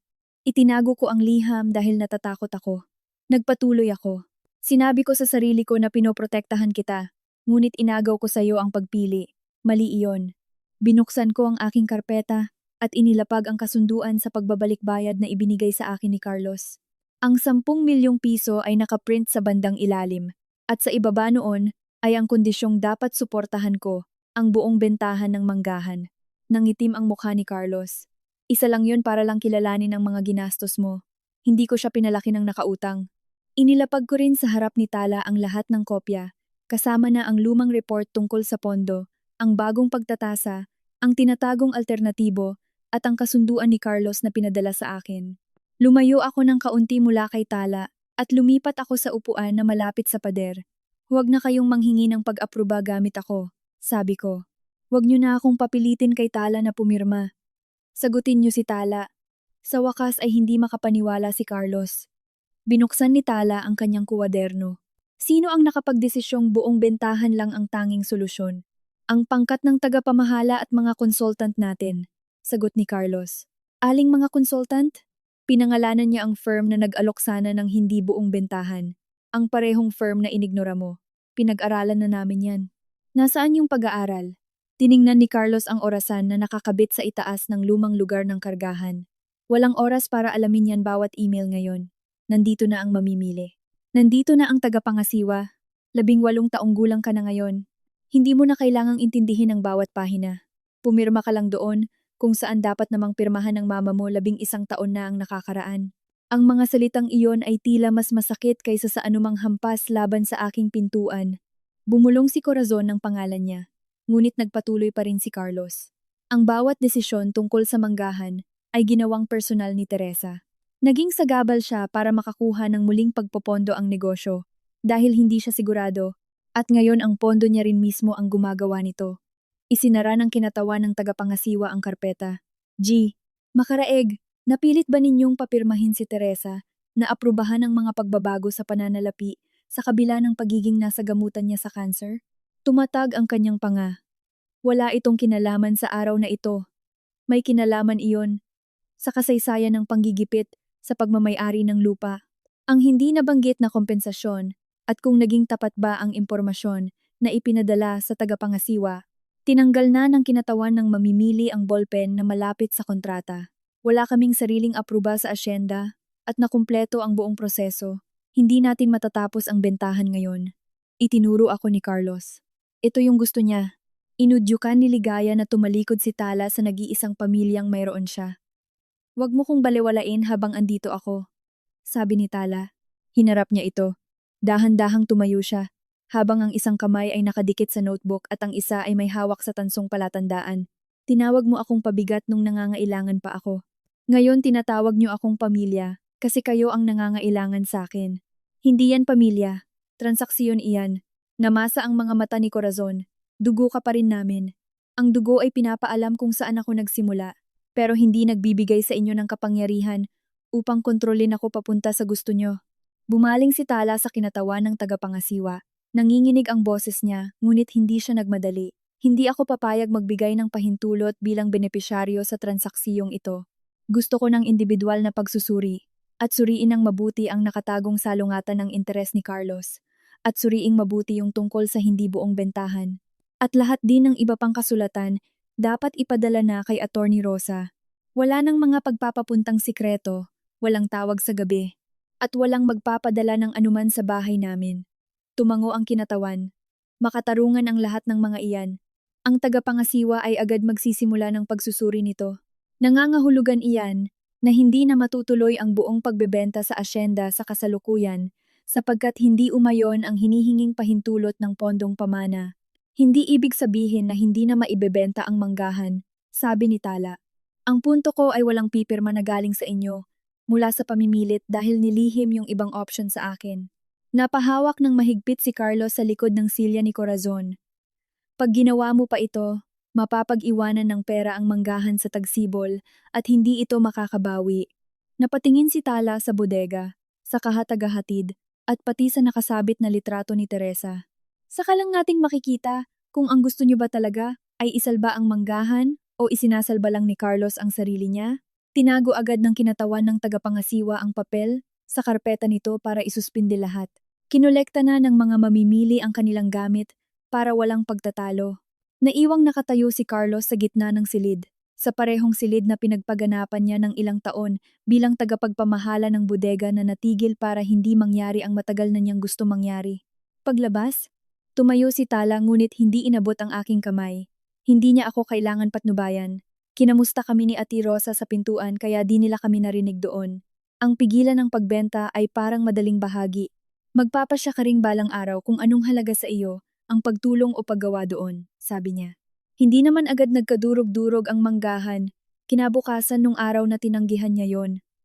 Yun ang pinakaunang pinatunayan ng nangyari. Ang pangalawa naman, oo totoong nabaon ito sa utang ngunit itinago ni Carlos yung iba. Pinagpatuloy naman ng mga tauhan mula sa tagapayo at tagapangasiwa yung tungkol dito, na pag-alaman nila yung utang sa asyenda, kagamitan, at maging yung alok mula sa bumibili. Walang napag-alamang ilegal na aktibidad. Sa halip nakita doon ay mga problema ukol sa mahinang ani at mga bulok at lumang kagamitan, kaya natalo ang negosyo galing sa naging pasya ng isang tao kung saan nagpatigil sa lahat para sumunod sa kanya. Naging importante yung sikretong bayad dahil nakita mula dito ang motibo ni Carlos. Oo, at baka pinoprotektahan niya lang yung manggahan pero siguro yung pangalawang motibo pa doon ay kumita rin siya personal mula sa pagbenta niya. Nakita rin mula doon na inignora niya yung pagpayag sana sa hindi buong bentahan kaya't nawalan sila ng opsyon para doon. Tumangging makisali ang nag-utang sa muling pag-aayos habang nasa kontrol ni Carlos. Sumang-ayon ang ibang miyembro ng pamilya na kailangan niyang bumaba sa pwesto bilang tagapamahala hanggang sa maaprubahan ang isang bagong plano sa pagpapatakbo. Hindi siya nakulong. Hindi niya nawala ang bawat pisong pag-aari niya. Nawala sa kanya ang posisyon na nagpapahintulot sa kanya na magsalita na parang ang asyenda at ang pamilya ay iisa. Kinansela ng bumibili ang kanyang 5 milyong pisong kasunduan sa paglipat ng pamamahala nang ipinaliwanag ni Ate Rosa ang naging resulta, hindi ngumiti si Tala. Totoo talagang nagtrabaho siya roon sa buong buhay niya, sabi niya. Totoo, sagot ni Ate Rosa. At nagsinungaling pa rin siya sa akin. Oo. Tumingin si Tala sa ibaba sa tansong palatandaan na nakapatong sa kanyang suot. Parehong totoo ang dalawang bagay na iyon. Iyon na marahil ang naging isa sa pinakamahirap na leksiyon sa kanyang 18 taon. Maaring mahal ni Carlos ang asyenda at gagamitin pa rin siya. Maaring magsisi si Corazon sa pag-abandona sa kanya at umaasa pa rin ng mabilisang pagpapatawad. Maaari akong manatili sa loob ng 11 taon at saktan pa rin si Tala sa pagpapasya kung ano lamang ang pwede niyang malaman. Hindi nabura ng pagmamahal ang sakit na naidulot. Hindi naging peke ang bawat nakaraang pakiramdam dahil lang sa sakit. Iminungkahi rin ng mga malayang tagapayo na ibenta ang bahagi ng lupang hindi namumunga malapit sa highway. Babayaran ng pagbenta ang pinakaimportanteng utang at popondohan ang kinakailangang pag-aayos sa irigasyon. Mananatili ang maayos na bahagi ng manggahan, ang bodega, at ang puno ni Teresa. Nangailangan ng sakripisyo ang plano. Mag-ooperate ang Makaraeg Mango Farm na may mas kaunting empleyado sa susunod na panahon. Ipagpapaliban ang pagbili ng kagamitan at walang makukuhang dibidendo ang natitirang mga may-ari habang binabayaran ang bagong pautang. Walang kasiguruhan na malulutas ng isang magandang taon ang lahat. Sinuri ni Tala ang mungkahi kasama sina Ate Rosa at ang sarili niyang tagapayo sa pananalapi. Nagtanong siya hanggang sa huminto sa pagiging parang kabisado ang mga sagot. Nang itanong ng tagapangasiwa kung magbibigay ba siya ng pahintulot para sa bahagyang bentahan, hindi tumingin si Tala sa akin bago sumagot. Oo, sabi niya, para sa parteng lupa na inilarawan sa malayang ulat, hindi para sa buong manggahan. Hindi iniutos ng kanyang pahintulot na kumilos ang tagapangasiwa. Pinayagan nito ang tagapangasiwa na tapusin ang sarili nitong pagsusuri at aprubahan ang limitadong transaksyon matapos malaman na mas pinoprotektahan nito ang pondong pamana kaysa sa pagremata o sa orihinal na buong bentahan. Nanatili sa loob ng pondo ang bahagi ni Tala sa kikitain. Inilaan ang pera para sa edukasyon, pabahay sa hinaharap, at pangmatagalang suporta sa ilalim ng plano ni Teresa. Walang bagong sasakyan sa garahe namin. Nagtatrabaho pa rin si Tala tuwing hapon sa aklatan at nagkukumpara ng mga presyo ng libro bago mag-enroll sa mga klase. Nagulat ang mga tao sa kanyang naging desisyon, mga taong nag-aakalang gusto niya ng paghihiganti. Pinigilan niya ang bentahan ni Carlos dahil itinago nito ang impormasyon at ginipit siya. Nang makatanggap siya ng tapat na opsyon, tumulong siyang isalba ang bahagi ng asyenda na maaari pang mabuhay. Hindi ko ito iniligtas para sa kanila. Sinabi niya sa akin, iniligtas ko kung ano ang pinotektahan ni Mama para sa akin. Kasama doon ang karapatang hindi ito sirain dahil lang sinaktan nila ako. Isang buwan pagkatapos ng pagsusuri, nagpadala ng panibagong sulat si Corazon sa pamamagitan ni Attorney Rosa. Walang litrato sa loob at walang imbitasyon sa lumang bahay. Hindi niya binanggit ang tungkol sa pagiging kadugo, pagpapatawad, o kung gaano na lang ang natitira niyang oras. Isinulat niyang ang pag-abandona kay Tala ay kanyang sariling pasya, hindi isang aksidente na dulot ng pagluluksa. Inamin niya na ang pagbabalik lamang pagkatapos ng pagtatasa ay nagmumukhang bawat paghingi ng tawad ay isa na namang pagtatangka para may makuha. Sa ibaba, isinulat niyang sasagutin niya ang anumang tanong na itatanong ni Tala, ngunit hindi na siya muling makikipag-ugnayan maliban na lang kung piliin ito ni Tala. Ibinigay ni Ate Rosa ang liham kay Tala na nasa loob ng selyadong sobre. Hinawakan ito ni Tala ng ilang minuto, pagkatapos ay ibinalik ito. Itago mo na lang sa mga papeles ko. Ayaw mo bang basahin? Tanong ko, hindi mo na ngayon. Muntik ko na siyang sabihang baka pagsisihan niya ang paghihintay. Sa halip, nagtanong ako, gusto mo bang may sabihin ako? Hindi. Gusto ko lang maintindihan mo na pasya ko rin ang hindi pagbasa nito. Naiintindihan ko. Tiningnan niya ako ng mabuti. Natututo ka na. Ang lamat sa pagitan namin ay hindi naglaho, dahil lamang inamin kong nagkamali ako ng ilang linggo. Kinukuwestiyon ni Tala ang maliliit na desisyon na noon ay hindi napapansin. Tinanong niya kung bakit ako tumanggi sa isang magdamagang lakbay-aral noong 15 taong gulang siya. Tinanong niya kung bakit ako ang sumasagot para sa kanya sa mga appointment. Tinanong niya kung napagkamalan ko na bang kawalan ng kakayahan ang kanyang pagkabalisa. Minsan, nabibigo siya sa mga sagot ko. Minsan hindi ko na maalala kung kailan nagsimula ang isang nakasanayan. Hindi ko hinihiling na patawarin niya ako sa bawat pagkakataon. Nakinig ako hanggang sa matapos siya. Nagsimula rin akong magtanong bago tumulong. Nang dumating ang mga liham ng pagtanggap sa kolehiyo, hinintay kong si Tala ang magbukas ng mga ito. Nang mahirapan siya sa mga form ng pabahay, nagtanong ako kung gusto niya ng payo o ng kasama. Nang pumili siya ng programa na 2 oras ang layo kaysa sa pamantasan ng lungsod, humigpit ang takot sa paligid ng mga tadyang ko, pero hindi ko sinabi na hindi pa siya handa. Sa tingin mo ba kaya ko? Tanong niya. Tingin ko magkakaroon ka ng mahihirap na araw. Hindi iyan ang tinanong ko. Ngumiti ako kahit sumasakit ang dibdib ko. Oo, tingin ko kaya mo. Naupo siya sa tabi ko sa sopa. Nag-iwan ng ilang pulgada sa pagitan namin. Alam mo, ang pananatili mo ng 11 taon ay hindi nangangahulugang pagmamay-ari mo ako. Alam kong hindi ibig sabihin nun ako ang magdedesisyon sa lahat. Alam ko rin yun. Isinandal niya ang kanyang ulo sa balikat ko. Pero binibigyan ako nito ng 11 taon ng rason para patuloy kang piliin. Ipinikit ko ang mga mata ko. Mas higit pa iyon sa kung anong maibibigay ng pag-aari sa akin kailanman. Pagsapit ng maagang tagsibol, natapos na ang hindi buong bentahan at nabayaran na ang mga apurahang utang ng manggahan. Isang bagong tagapamahala ang pumalit sa pang-araw-araw na operasyon. Nananatiling may-ari si Carlos, ngunit lahat ng pinansiyal na komunikasyon na kinasasangkutan ng pondong pamana ni Tala ay dumadaan sa tagapangasiwa. Hindi siya pinahihintulutang makipag-ugnayan kay Tala ng pribado tungkol sa pera o mga desisyon sa negosyo. Dumistansya si Corazon. Hindi siya pinatawad ni Tala, pero tumigil na siyang sabihing hindi niya ito kailanman papatawarin. Hinayaan niyang manatiling walang katiyakan ang hinaharap, na hindi rin ibig sabihing malaya niya itong ibinibigay. Isang malamig na Sabado noong Marso, bumalik kami sa Makaraeg Mango Farm nang may pahintulot mula sa bagong tagapamahala. Walang dahon ng mga hanay ng puno, maliban sa maliliit na usbong na nagsisimulang mabuo sa mga sanga. Nakaligtas ang puno ni Teresa sa panibagong panahon.